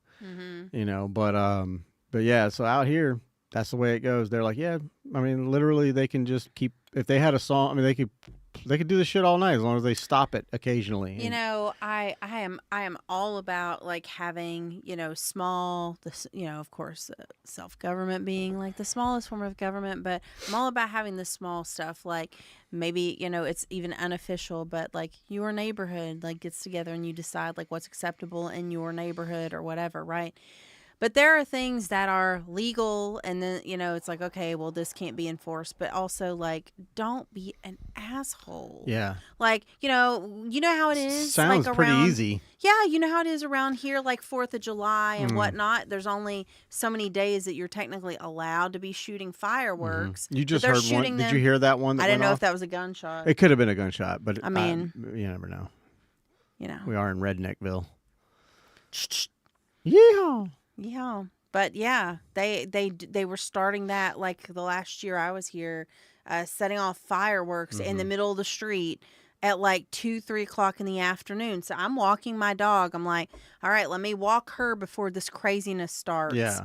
And they're out there that early, and it just like my ears were ringing. It's like, can you not give me a heads up and give me an opportunity to like walk away before you do this? It's not even dark. It's common courtesy. Yeah. It would and seem. they didn't have any. No manners, whatever, And it's just like, whatever, lady. And I was just like, whatever, lady? Whatever, lady? No, yeah. I've gotten to, because I'm like the type of person that's, luckily, I have a big backyard. My dogs, I wanted to come out with my machete. And then just like chop up the fireworks, Don't do that. Chop them up. Don't do that. Let the people have fun. But I get it. Like you need to be a little bit common courteous. But like I can let my dogs out. They can shit in the backyard. It's whatever. I don't got to walk them. They can run around, get the zoomies, and come back inside. But they do freak out. They don't like the. But I'm not like out here going, y'all need to stop doing it. I'm not ever going to do that. Have your fun. I'll fucking treat my dogs. I give them CBD, doggy CBD. I load them up, and they are high as a fucking kite. When that shit starts, they don't even flinch. I have to kick them to make sure they're still breathing. But or put a little mirror down in front of their snoot. But yeah, I mean, I'll just make that amendment to my life to make it better for me and the ones that I love, because I love my dogs. They're like my little babies, and you do want to protect them, and you don't want someone to be fucking up their vibe, but guess what? My dogs fuck people's vibes up all day long. So I don't want to, I'm not one to talk. If you walk in front of my house, they're going to fucking bark off the chain at you. I feel really bad for a lot of Uber drivers, and there was a couple of ladies that came by today to drop off like a church pamphlet on my door, and they were just they were afraid to stick it on my door. I didn't open the door. I saw them on the little camera thing, and I was just like, yeah, I'm not going out there for that. Did you get on your camera? This is us. Do not come any closer. No. All I really would have had to have done was just turn the volume on and like put it near the dogs, and let them bark through the microphone, and they would have shit themselves. But I was just like, let them go do their thing, whatever. But they didn't want to get close to the door because they were afraid the dog was going to break through. They're pussies. My dogs they're sweethearts, but they're loud, and they get excited and they bark. And I guess they're trying to protect us. I don't know. The wind could shift from the right to the left, from east to west, or whatever, and they'll bark like it's the end of the fucking world. You know what I'm saying? Yeah. Animals. People are animals. Mm-hmm. It's a weird. These are the best of times and the worst of times. There's many apocalypses happening all over the world. But yet we live in the best time available, where you can just order food on an app. Yeah. Yeah. And I mean, people are now going to have to listen to my voice on my podcast. I told my mom about my podcast, and she's like, well, what does this mean? And I was like, I'll have a podcast, and I can talk on it. I said, so basically, Mom, instead of calling you with a random stream of consciousness as ADHDers do, it's like the brain dump. I can just go record a podcast, and then people can like fast forward through the parts that are like boring to them or whatever, and listen to the good stuff. So that's the goal there, just to start to get comfortable with more with speaking about it. Expressing yourself. Yeah, and speaking about those things which were extremely traumatic to me, which were embarrassing to me, and in the spirit of other people hearing it from someone else. That number one, they're not alone. Number two, yes, it sucked really bad. I'm not going to sugarcoat things, but you can, get through it. And that's what got me through it, was that hopefully that I could help somebody else. Yeah. So I feel very compelled to do it. And it's the same thing with writing, I believe. Like, I've talked to other authors who are writing, and they're like, if you just have to write, like that's your thing, you have to write, then you need to do it. So I'm on chapter 3 of my book that I'm writing. I've got all the titles outlined and everything. How many chapters is it going to be? It's in like the 20 something chapters, because I'm trying to keep all of my ideas like succinct, so they're just not droning on, so I could stay on topic. So if somebody needs to flip through to something, but we'll see what happens. I'll finish it, and then I'll see if I'm going to go through a publisher or if I'm going to try to self-publish. And I think a publisher would probably suggest that some of it be cut. I would rather them say, you need to cut XYZ or consider cutting XYZ than to be like, this isn't enough. I can always take something out, and any content that I pull from out of there could be used in like the following book, because I don't think this is a one and done, just even for this topic. I think my story needs to come out, and then the second one will go a little bit more in depth on like the science and the pharmacology, and like what I was telling you earlier, like how this affects, GABA and the GABA receptors in the brain, and why it's so hard to get off of it, and all of the withdrawal symptoms that go along with it, and what are the alternatives that people could be taking for anxiety or hyperactivity that are not this class of drug. What is a less dangerous drug? What is more effective than this, to have those conversations. So there are some people I want to interview, for the second book, before that comes out. So that'll be that part of my life in that book. And then, we'll go back to some of the other traumas for entertaining, books and comedy. Yeah. After that. I mean, Why not? Why not? Some people hate capitalism, but I think this is a prime example. Why not capitalize on parts of your life that were not good? If you can profit from them, like ethically, like why not? Yeah, I agree. Why not? And also, some of these stories, and you've heard them offline, I mean, they're really freaking entertaining because people see me and they meet me in whatever way, and it just really depends, like, on what's going on at the time is, like, what their perception of me is. So there are people who have seen me, like, speaking in front of groups, and they perceive me as being, like, somewhat successful, or they assume XYZ, but they have no idea that all these other things were going on behind the scenes. And when I'm freaking out about something, people think that I still look pretty calm. Yeah. Which is weird to me. So I guess I've done a good job over the years Botox? of not. No, I wouldn't be able to do this. I need Botox again because of my tension headaches. Just get a little botulism and throw it up in there. Yeah. Good for you. Well, get rid of my tension headaches though. So, does it? I know there's like an actual. I just fucking joke. I've got friends that do it. They get injections and Botox and this, and I don't want to look weird. Yeah. I just want to soften that because it does kind of look harsh on me too. I just cover it like all my wrinkles on my forehead. That's where I have the most issues with my face is when I do that, and it looks like a fucking Mad Max Beyond Fury Road. I almost said Furry Road. That'd be a different movie, wouldn't it? You're a furry now.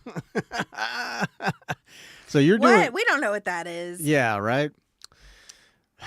Somebody said on TikTok, this guy came on, and it was funny. I don't know. Do you pay attention to TikTok at all? Do you get on there? A little. So like, there's how they have like different groups of people. You've got like the book talk girls that all they do is talk about smut books, and then there's like the bike talk guys, which they make content, whatever it may be, but they wear their fucking helmet and gloves, and it's like that's their persona. And there's a fuckload of people that do it.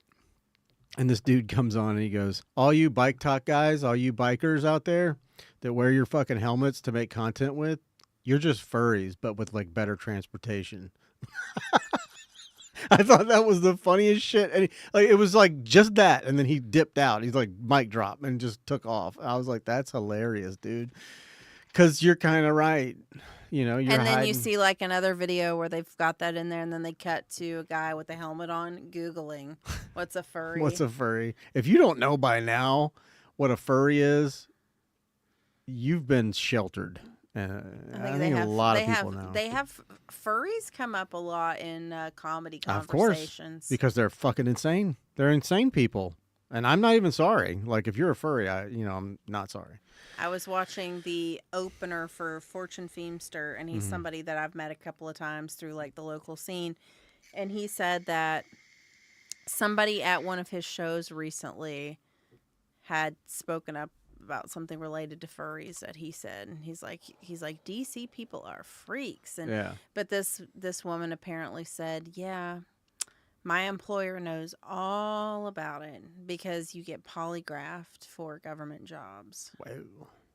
There's furries in government? Yeah, you have to disclose it. Jesus Christ. What is this world? You have to disclose it. You can pet them. You can feed them. You can take them out. Put them on a leash. Let them shit in a litter box. There was a story that I had heard by a famous podcaster talking about how he went to, I can't remember what city he was in, but he went to he was on the road, comedian, kind of narrows it down. We talk about him a lot, but he was at a hotel and it was basically 99% rented out. Like all the rooms were taken up by furries. There was a furry convention in town. He just happened to pick that place to go stay at. And the maitre d', or whatever you call them, the people behind the counter, clerk, whatever. He was like, yeah, dude, some of these people, like they all, the person that organized it, they wanted a litter box in every room. Yeah, a litter box in every room. And they also wanted how like inside of the like the main area where the hotels have the lobby. Thank you for words. I'm not good with them. Like the lobby? Yeah, mouth noises. The front desk agent? Yeah.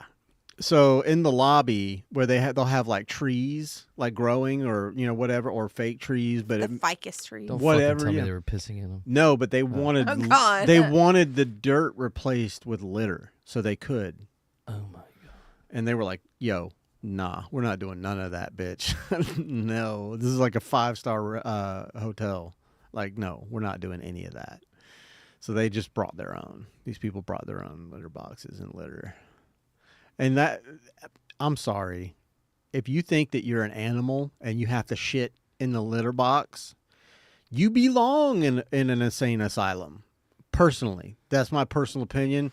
You can quote me on that, and I don't really care who I offend with that, because no. If it's like a fetish thing that you want to do, act it out in your own little house. Keep it behind closed doors. Yeah, you want to do that in your own space. You want to do that, but I don't want to see, like, look, I'm in the kink community, okay? And yeah, they know.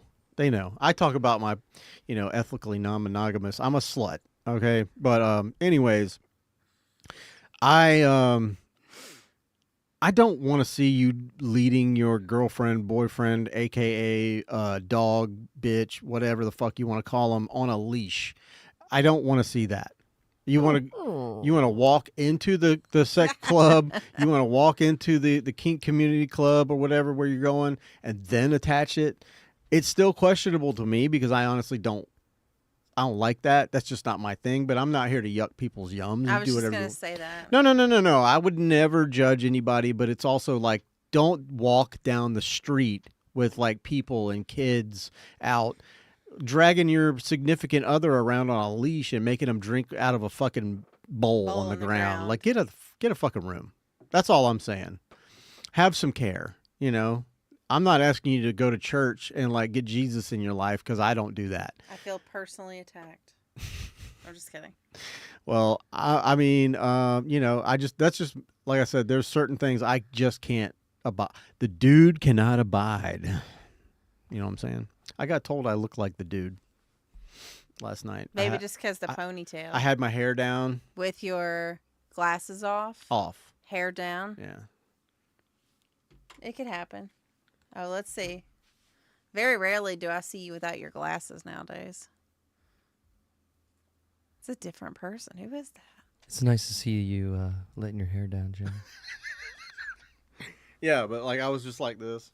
And she said, you kind of look like a little bit, you look a little bit like the dude. And I was like, oh. And I couldn't remember any. I knew exactly what she was talking about, but I couldn't remember any like movie lines, which I normally have. Yeah.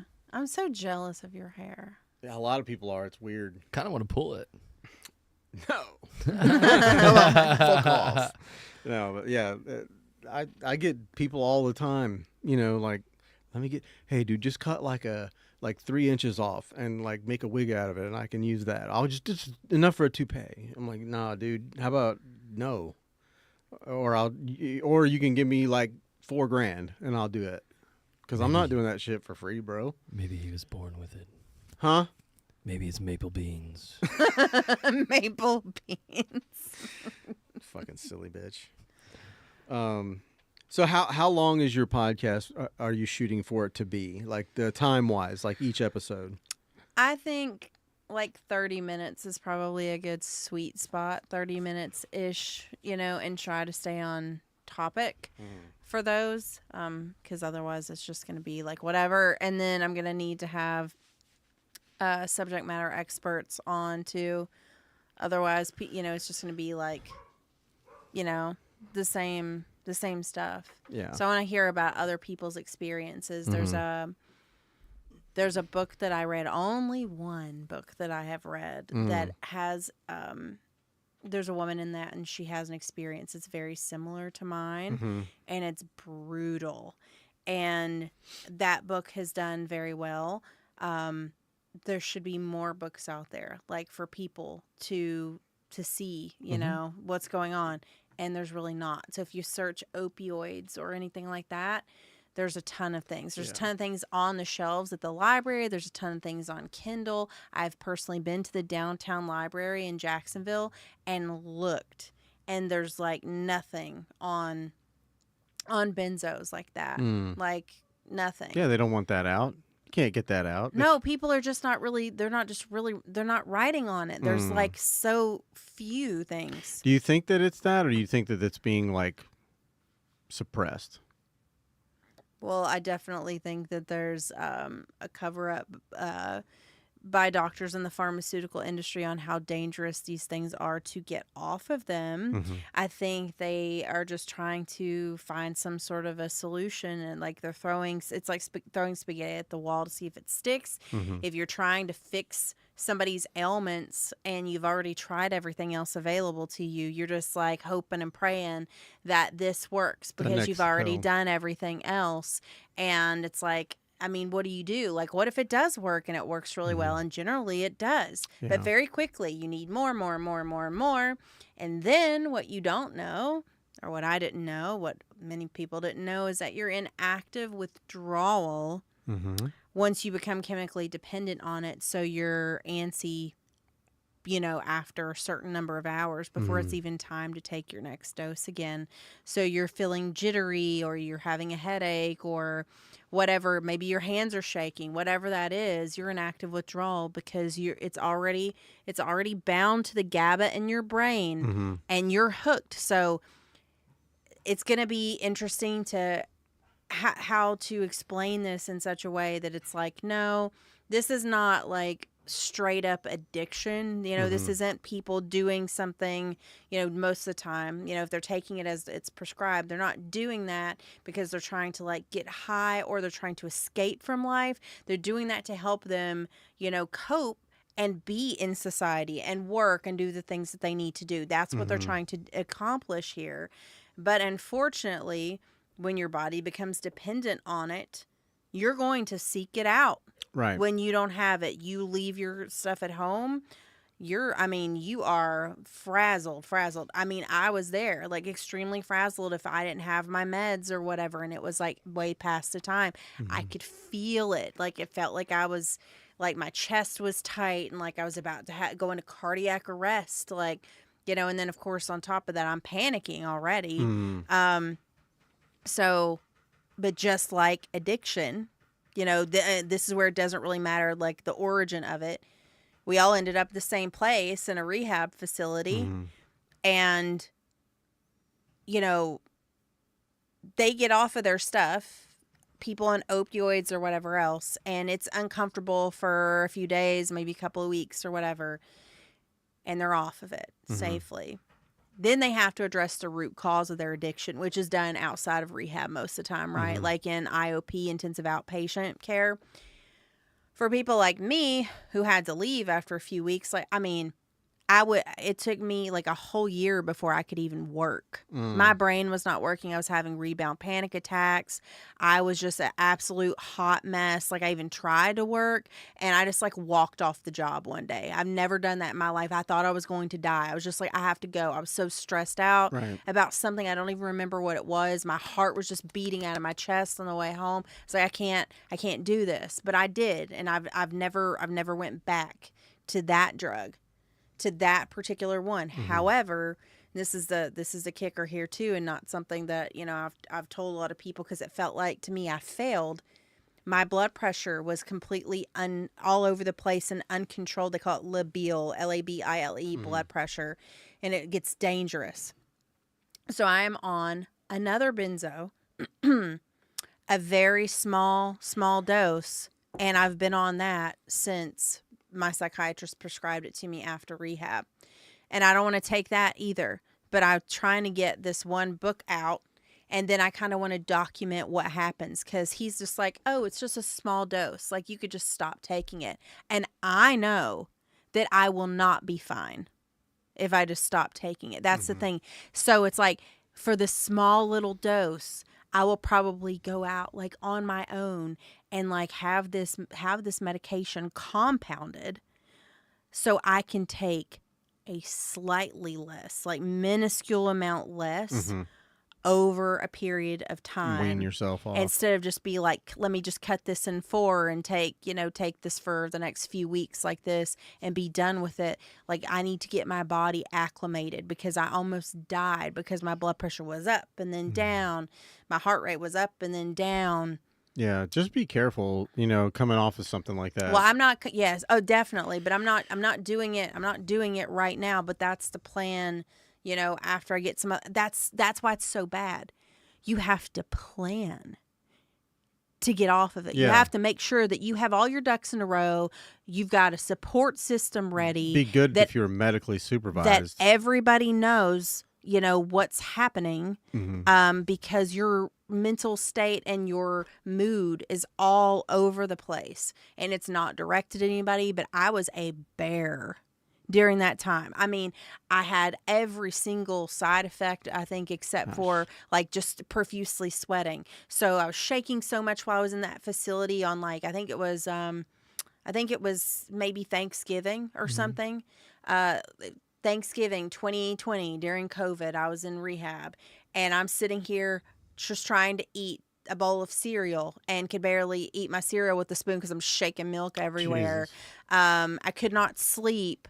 They kept giving me all these different drugs to take to help with the side effects. And I was having reactions, adverse effects, and allergic reactions to the things that they were giving me. So I get all the side effects. There are people who can take stuff.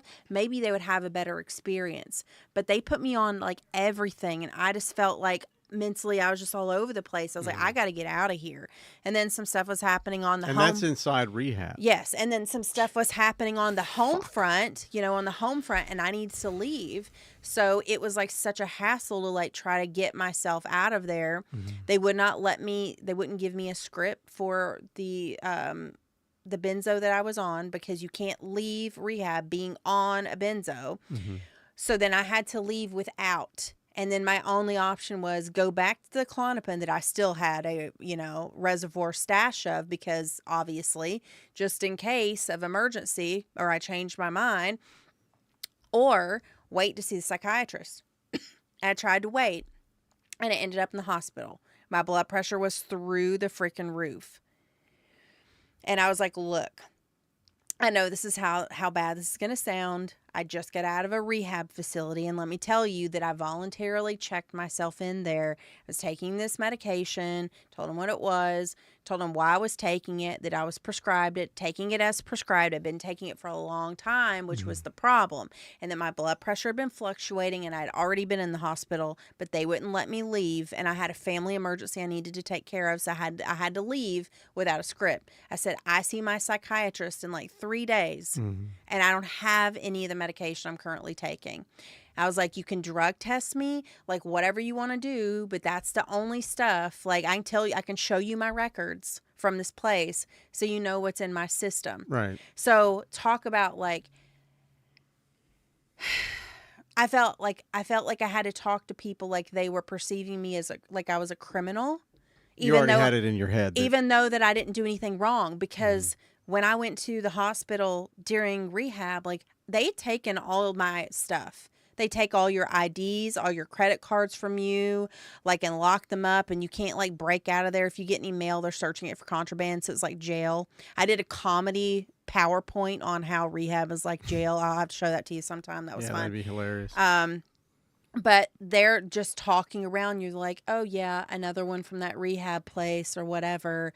And I had to pipe in. I'm like, I know how this looks, but they pulled me off of this cold freaking turkey. There was no taper. There was no, okay, take what you're on right now, and then we'll taper down over the next few days, and then we'll work on it. It's like, no, we're taking everything from you. Day one, pulled off of it. Been taking this for 8+ years.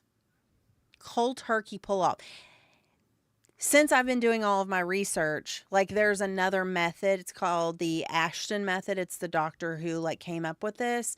And Nothing. No. I was being stupid. But what they do to get you off of this, and I want you to hear how asinine this is and why I think this is so dangerous. What they do to get you off of it is they taper you down, right? And most people take 3 doses of a benzo. If they're taking it, they take it 3 times a day because it doesn't last that long. I take 1 a day. I was only taking 1 or 2, but So they leave you on what you're on. They start tapering you down. As they start tapering you down, they add another benzo into your medication repertoire. So it's diazepam. Diazepam has a different half-life on that, which, deals with like its effectiveness. So basically they're trying to get you up on diazepam as they get you off of the other one that you're on, if that makes sense. They're switching you out. So they're slowly taking you down from the one that you're on, putting you up on a different one.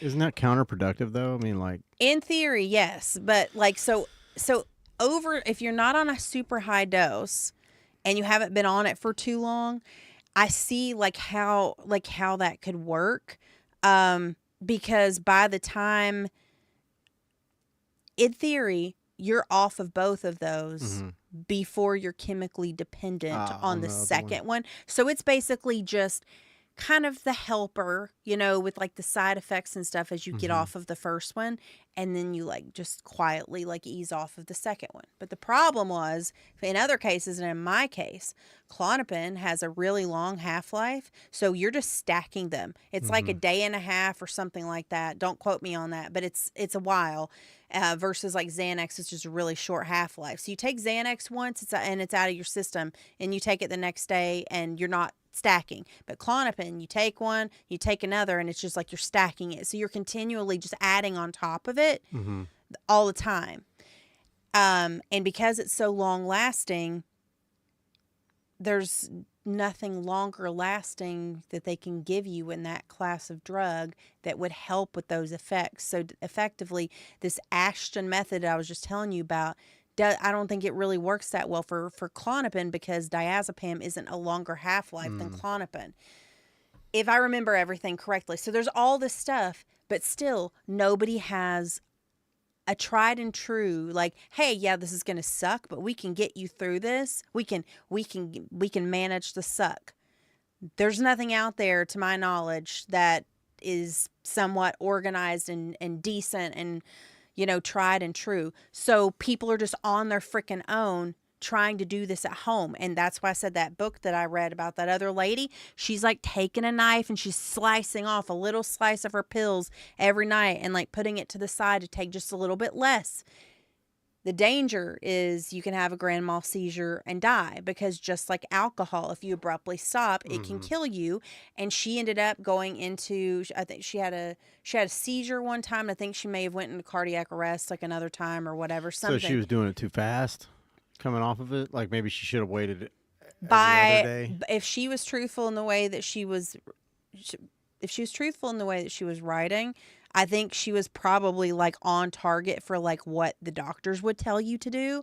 But what I'm pushing back on and saying that what the doctors are saying, it's not enough time. Mayo Clinic wanted to do that to me too. They were like, oh, you're down here. We don't want to prescribe you this schedule. I forget if it was schedule 1 or schedule 3 then, but we don't want to keep prescribing you this. It's not meant for long term. And I was like, no shit, Sherlock. I don't want to be on it anymore, but you can't just pull me off of it. It was like 3 weeks and they wanted me off of it, So we had tried and I was fighting it because I knew it was going to be awful. Stop talking over your chin. Sorry. It's all right. Sorry. That's all right. That's insane. And this is a party drug. Everybody just, oh, you got a Xanax. I'm just going to pop a couple of Xanax. And it's like, okay, you don't know what you're doing to yourself. They are, that's the thing. They are super effective for anxiety when you have not taken them before. But it's just like we go nose blind to certain scents, right? After a while, just the same kind of concept.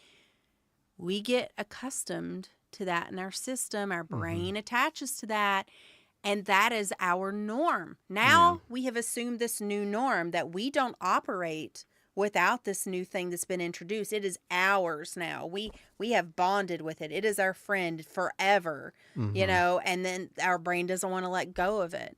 So the fact that I am still on a teeny tiny dose of a different one just still boggles my mind. I almost feel like a fraud. I'm like, I got off of that one and it was a nightmare, but I don't know if I would have survived. Like if I would still be on this earth if I wasn't on this one, right? Which is why I think I would like to be followed. I think this would be an incredible documentary if I had the balls to be followed around and to be honest about like what the side effects are like, and to follow me to the hospital when I inevitably end up there and stuff like that, because I think that's what's going to happen. So I'm saying I have to plan for it. And you got to plan and give yourself time for your life to kind of fall apart before you can get off of this. And if you don't have familial support, if you don't have financial support, like during that time that you're probably not going to be able to work, it's really, really hard for people. The woman that I read her book, her and her husband divorced.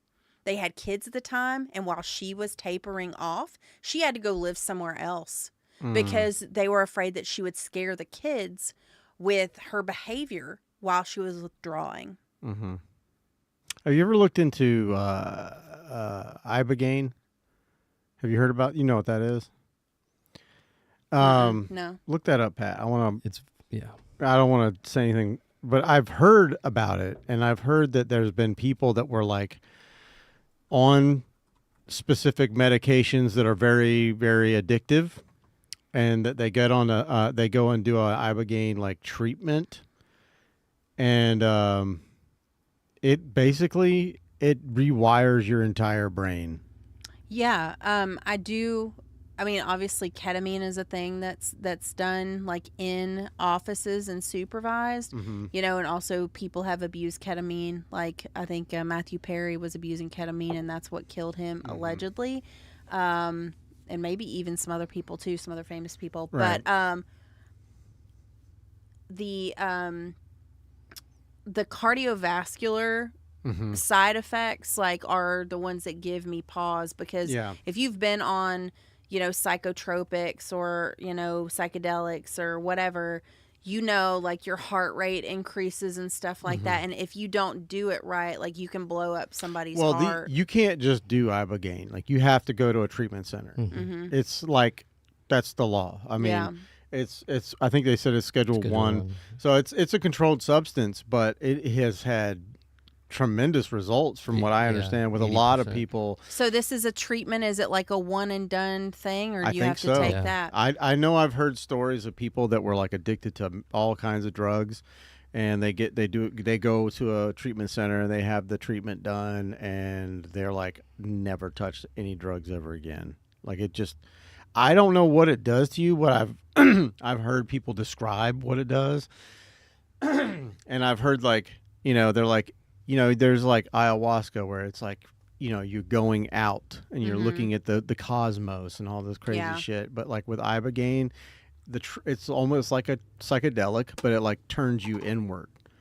Yeah. And it's the most painful fucking type of thing because people don't want to look inside, and this forces you to do it, you know, and whatever happens by the end of it, it's not fun is what I think it's like 24 hours long. I think it's a 24-hour deal, but like what you have to be there because they have to, like you said, they have to monitor all your vitals, make sure that there's people for emergencies if you do go into an arrest, like a cardiac arrest or anything like that.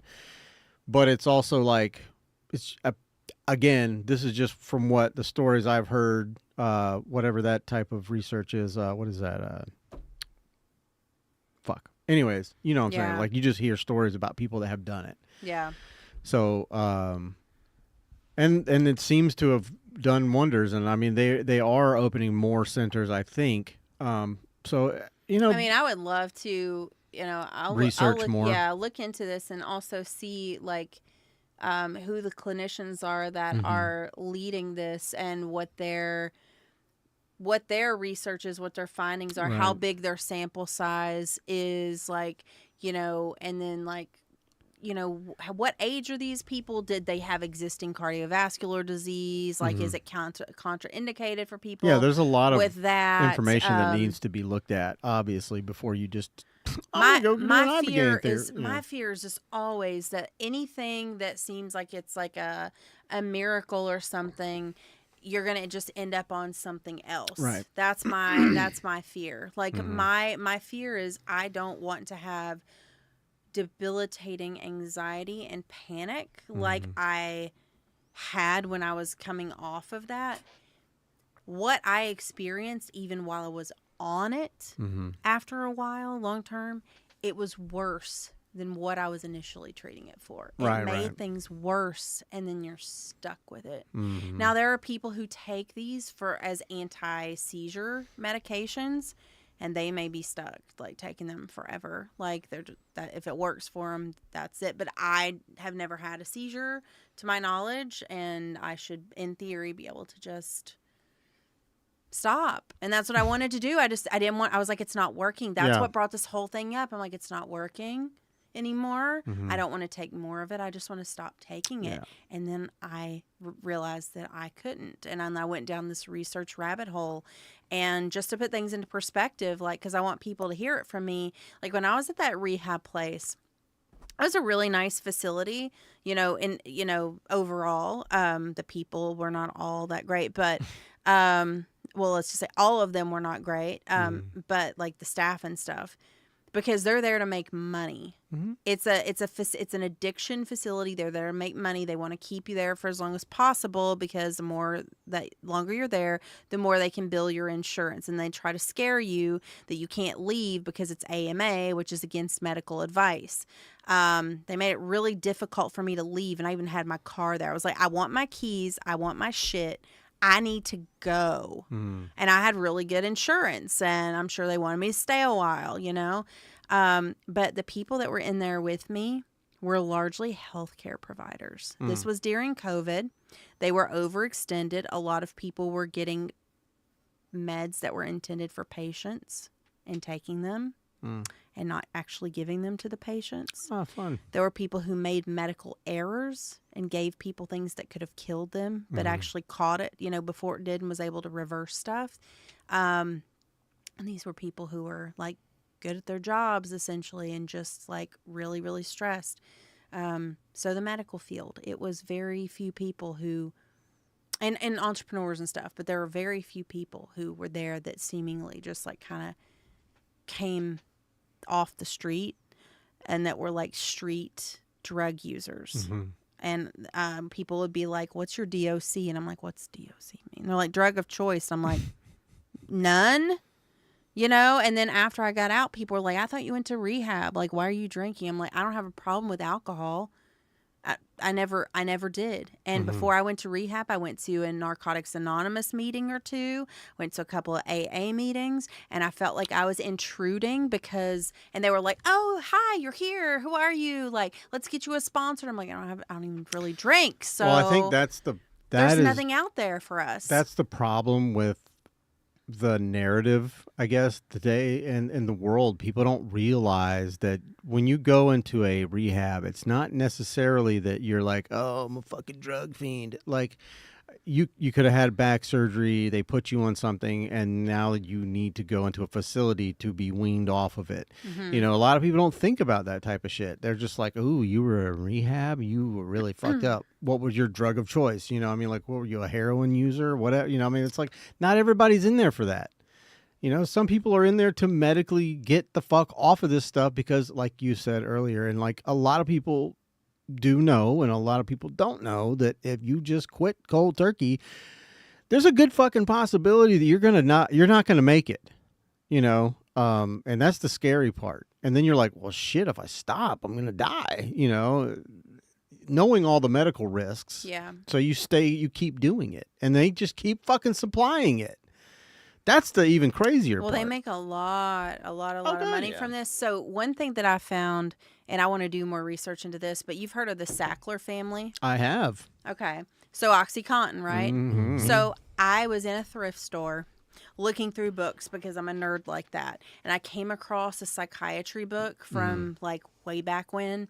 And in this psychiatry book, it said something about benzos. I was talking about like older classes of drug that they would use for anxiety problems, like barbiturates and stuff like that. They don't really, prescribe anymore, like the old style stuff. The patriarch of the Sackler family, the same Sackler family, was listed as introducing / pushing Valium in the 70s. And was advertising it as Mama's Little Helper because after cleaning the house and raising the children, they wanted the mom to like look chill and put on a, pleasant smile when the husband got home from his hard day at work, so then she could take care of him. So that's how this was marketed from also the Sackler family had something to do with it.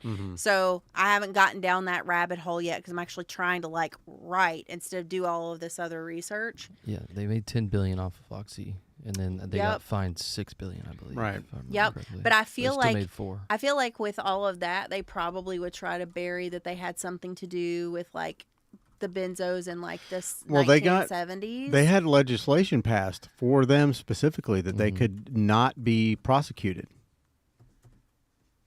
Like what? I'm sorry, what? You put out a drug that may kill people, but there's like a law now. So they still made $3.5 billion off of Oxy. And then like there's meds for for these things too, aside from naloxone.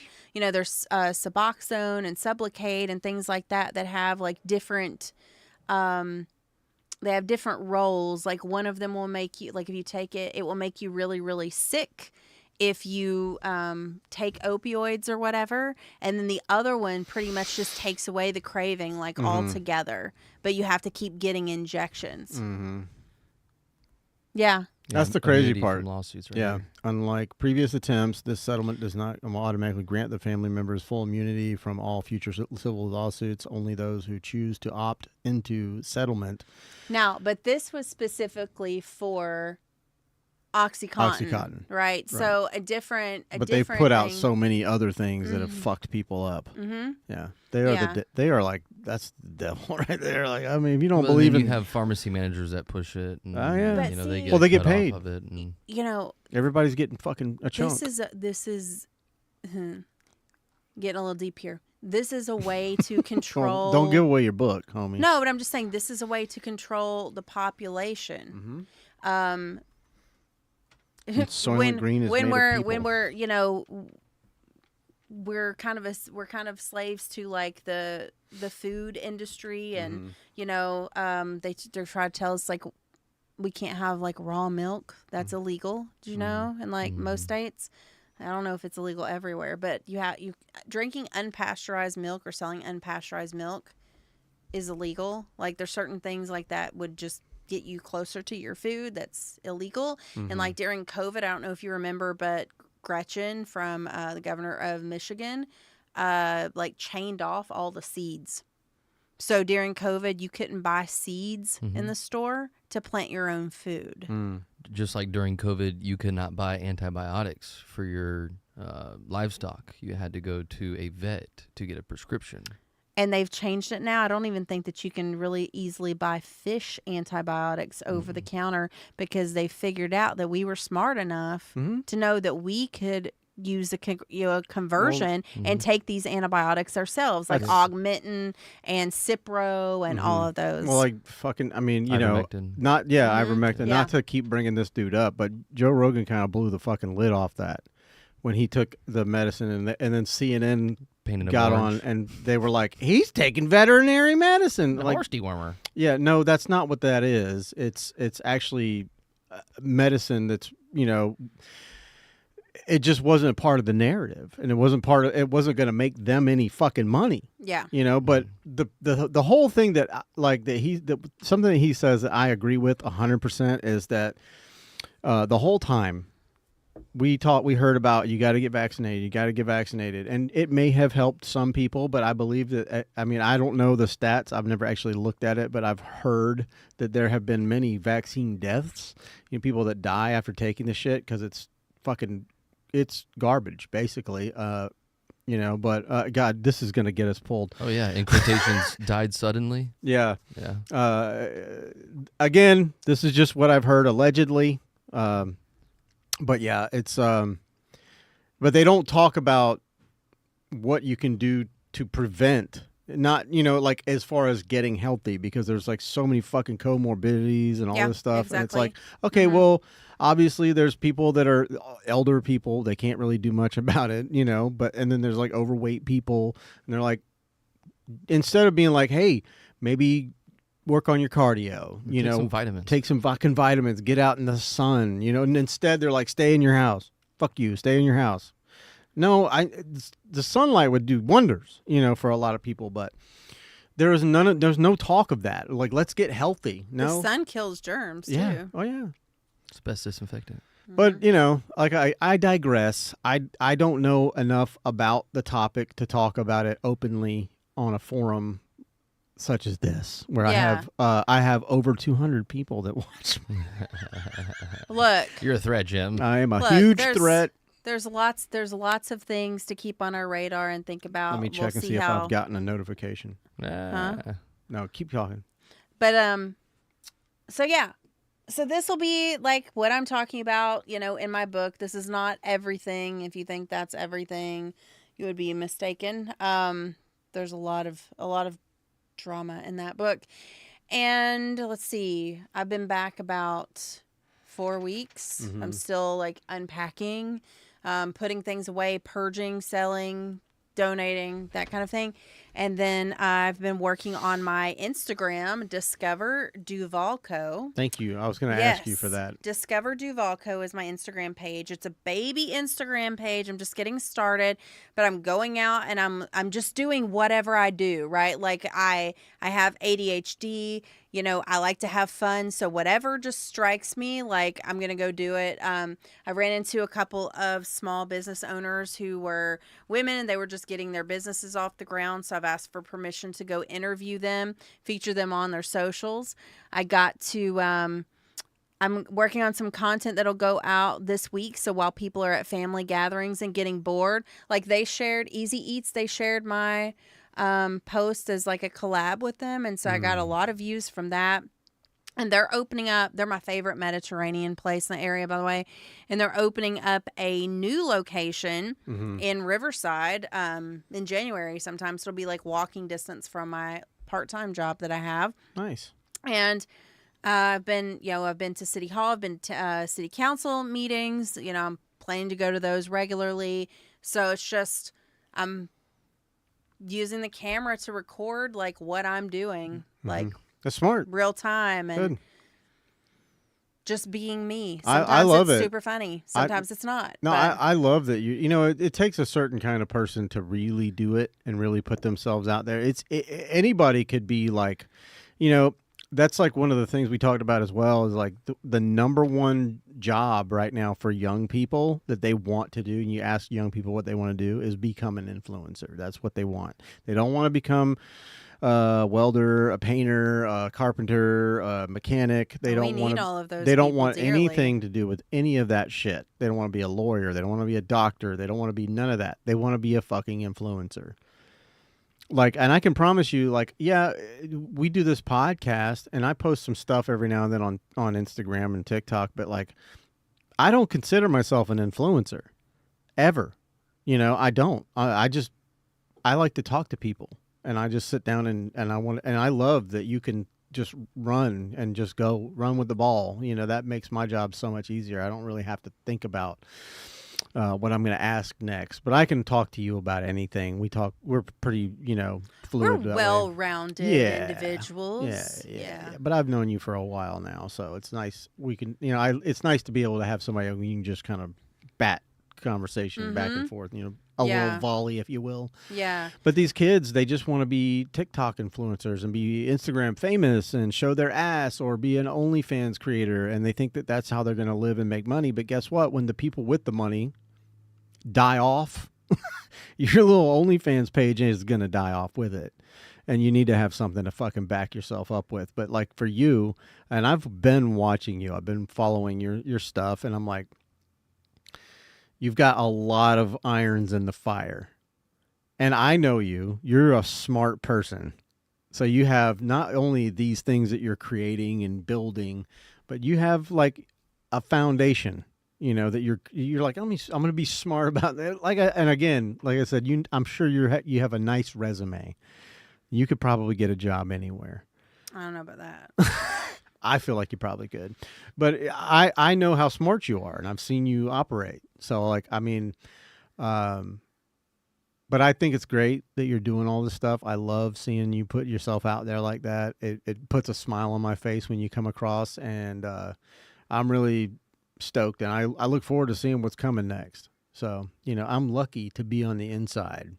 You guys have to wait until we tell you the shit's coming out. Yeah.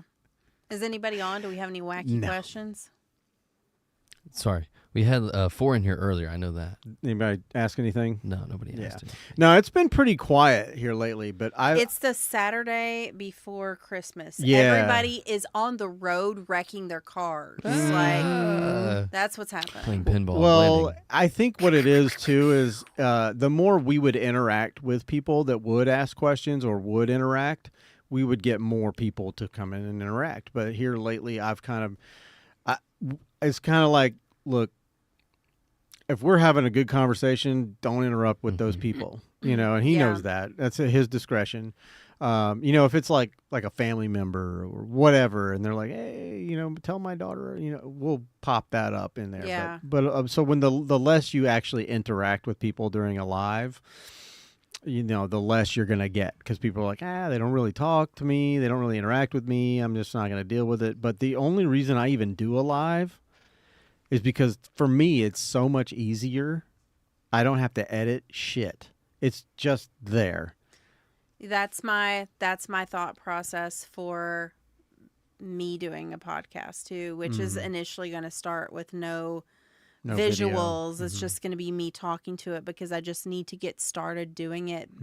Because if I think about all the things, I'm going to get overwhelmed with, I can do this, but nope, now I got to go back and do all of this. So I'm on Spotify and Apple Podcasts so far, and I figured out how to do that without it costing me any money. And I'll you told me about that. I'm gonna look into that. I'll just start recording. Like you listen to it. I did that on my phone, not even with like an earbud. I was just just at a normal. Yeah, the microphones on these phones are great now. Just talking to it, and when my voice isn't scratchy, due to allergies or something, I think it doesn't sound awful. So I look forward to just seeing, like, what was it with Polaroid, see what develops or something like that. I look forward to seeing like what develops from this. With a book, inevitably I would like podcasts to, start building a following up for the book when it comes out, so people buy the book. But even more important for me than the book is to get booked for public speaking opportunities, because I think this is going to be a more compelling story, like in person, and even taking it as far as like human resources, like those people when they're writing their documents for people, for their employees, they need to understand if people go out for some kind of an addiction leave or whatever, and they go out on FMLA or they go out on whatever leave they're on, that when they come back, they're not going to be like 100%. Right. They're not going to be full steam ahead. They still may need more intermittent time off. And I think it's important for them to understand exactly what happens and how that process goes. And from somebody who has kind of gotten over that hump there for a while, I didn't think I was going to. The highlight of my week for the first year was going to a mental illness support group, because that was the closest thing that I could find. Because like I said, the NA and the AA things, like, were not really working. I needed to be around people who understood how hard life was at that point. And then what makes me feel good about all of that is when people were there like, I just want to drive my car into a tree. Or when I leave here, I have plans to take my life.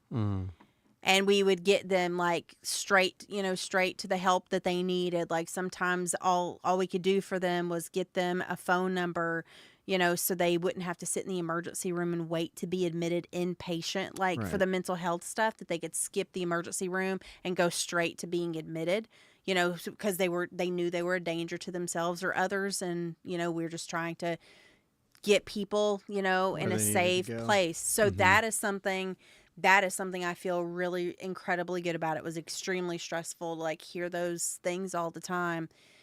But whenever you think, woe is me, there's always somebody who has something like worse going on in their life, more serious, like more dire. And And I just consider myself to be, like, I'm really grateful that I have the brain that I do have sometimes, that I will research, and like having information helps me calm down. And all of the doctors that would tell me that, stuff was in my head, or that there wasn't really anything wrong with me, and there was, and I knew that there was. And I've just advocated for myself, for all the people out there who are shy and are uncomfortable going toe to toe with like a medical provider because they're the expert. Like, I used to tell them, I said, I'm not trying to be difficult. You have all of this knowledge and expertise and training, but I live here and I know how I feel, and I'm not making it up. So while I don't know what the cause of XYZ is, something is wrong. Getting them to listen is probably, I imagine, is half the problem. So there was a time, because I'm talking to them in a voice like this, and they're just like, oh, no, you're fine. Right. Everybody assumes I'm fine because I look fine. I'm acting fine. Right, right. And for me to get a prescription that time, it was like, how crazy do I need to act up in here for somebody to believe that there is something wrong and I fucking need help? Yeah. I had to get the face. I had to raise my voice, and that's not my MO, but it's like, I really don't understand. Everybody's telling me, oh, you're fine, you're fine, you're fine. You're going to work every day, you're fine. No, I wasn't. Yeah. I was having panic attacks all the time. And that is embarrassing. Like, you don't know when that's going to happen to you. It's embarrassing, and it's hard to explain it. You don't want to lose your job. Right. Like, oh, this girl, she can't handle it. She just can't handle her job. It's like, this isn't even about work. I wish I knew what this was about. Right.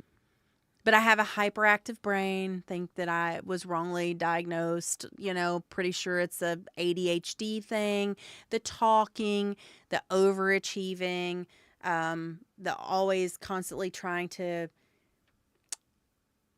revisit previous conversations and think that I was weird or that I did something wrong or whatever. Like, that is very, and the messiness. Like, I was super clean and everything had its place on my desk at work.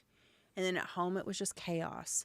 It's always been like that. I would get hyper focused on a book, read 3 books in a day, and my mom would have to make me take a shower and make me come eat because I didn't want to put my book down. So looking back at things now, it's just like, okay, this just really makes sense. But medication for ADHD, like, I don't know if I want to go there. Combo that with like perimenopause and stuff coming in, I'm just trying to not like implode, by like the time I'm 50, like when all this stuff like really kicks in. So stay tuned. We'll see. I'm going to stay tuned. What comes. And I'm glad you have looks like you have a plan. We've got a plan of action. The Instagram is super fun. I'm going everywhere. I'm doing all the things, the comedy, the arts markets, the museums, the plays, the beach. Like, if there's a good restaurant out there, I'm going to find it. If you're a small business owner and you're listening to this, hit me up on Instagram, like DM me, and I'll come check out your spot. That's what's up. But you're going to get an honest review, like good, bad, or indifferent. Yeah. Yeah, you're not going to pay her off in tacos. Oh. We'll talk about Maybe. We'll talk about it. Depends on the taco. We'll talk about it. Or empanadas. Yeah. Or smash burgers. Hard press burgers. My guys. Well, I think we're wrapping it up now. Let's go ahead and kill this thing. But go ahead one more time and give all your socials, where people can find you, YouTube, Instagram, whatever. Yep. So you can find my comedy page on Instagram, Addison Liberty Comedy. You can find my Duval County Adventurous page on Instagram, Discover Duval Co. And I am live with Addison on 2 platforms so far, Spotify and Apple Podcasts. And we will hopefully be recording some legitimate content on there soon. So stay tuned.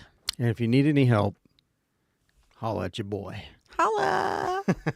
And guys, you know where to find us, the Graybeard Podcast on Instagram, the Graybeard Photo Co. If you want to go check that out, we are on TikTok. It's the Graybeard Productions, and it's pretty much the same shit you see on Instagram, but it's TikTok. You like it better. It's better there.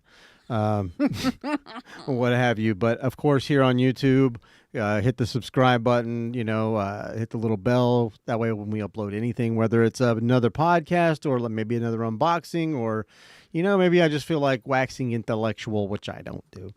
But yeah, you'll get the notification and all that stuff. So just subscribe and do all the things, and just thank you so much for hanging out with us for 2.5 hours. 2:43. Oh, dang. Okay, Yeah, cool. all right. Well, thanks Good for job. having me Hell yeah. on. Well, you're always welcome here. You're family. Thank you. So I love you guys, and I will see you next Peace. week. Come and join us. We got Jay coming back on.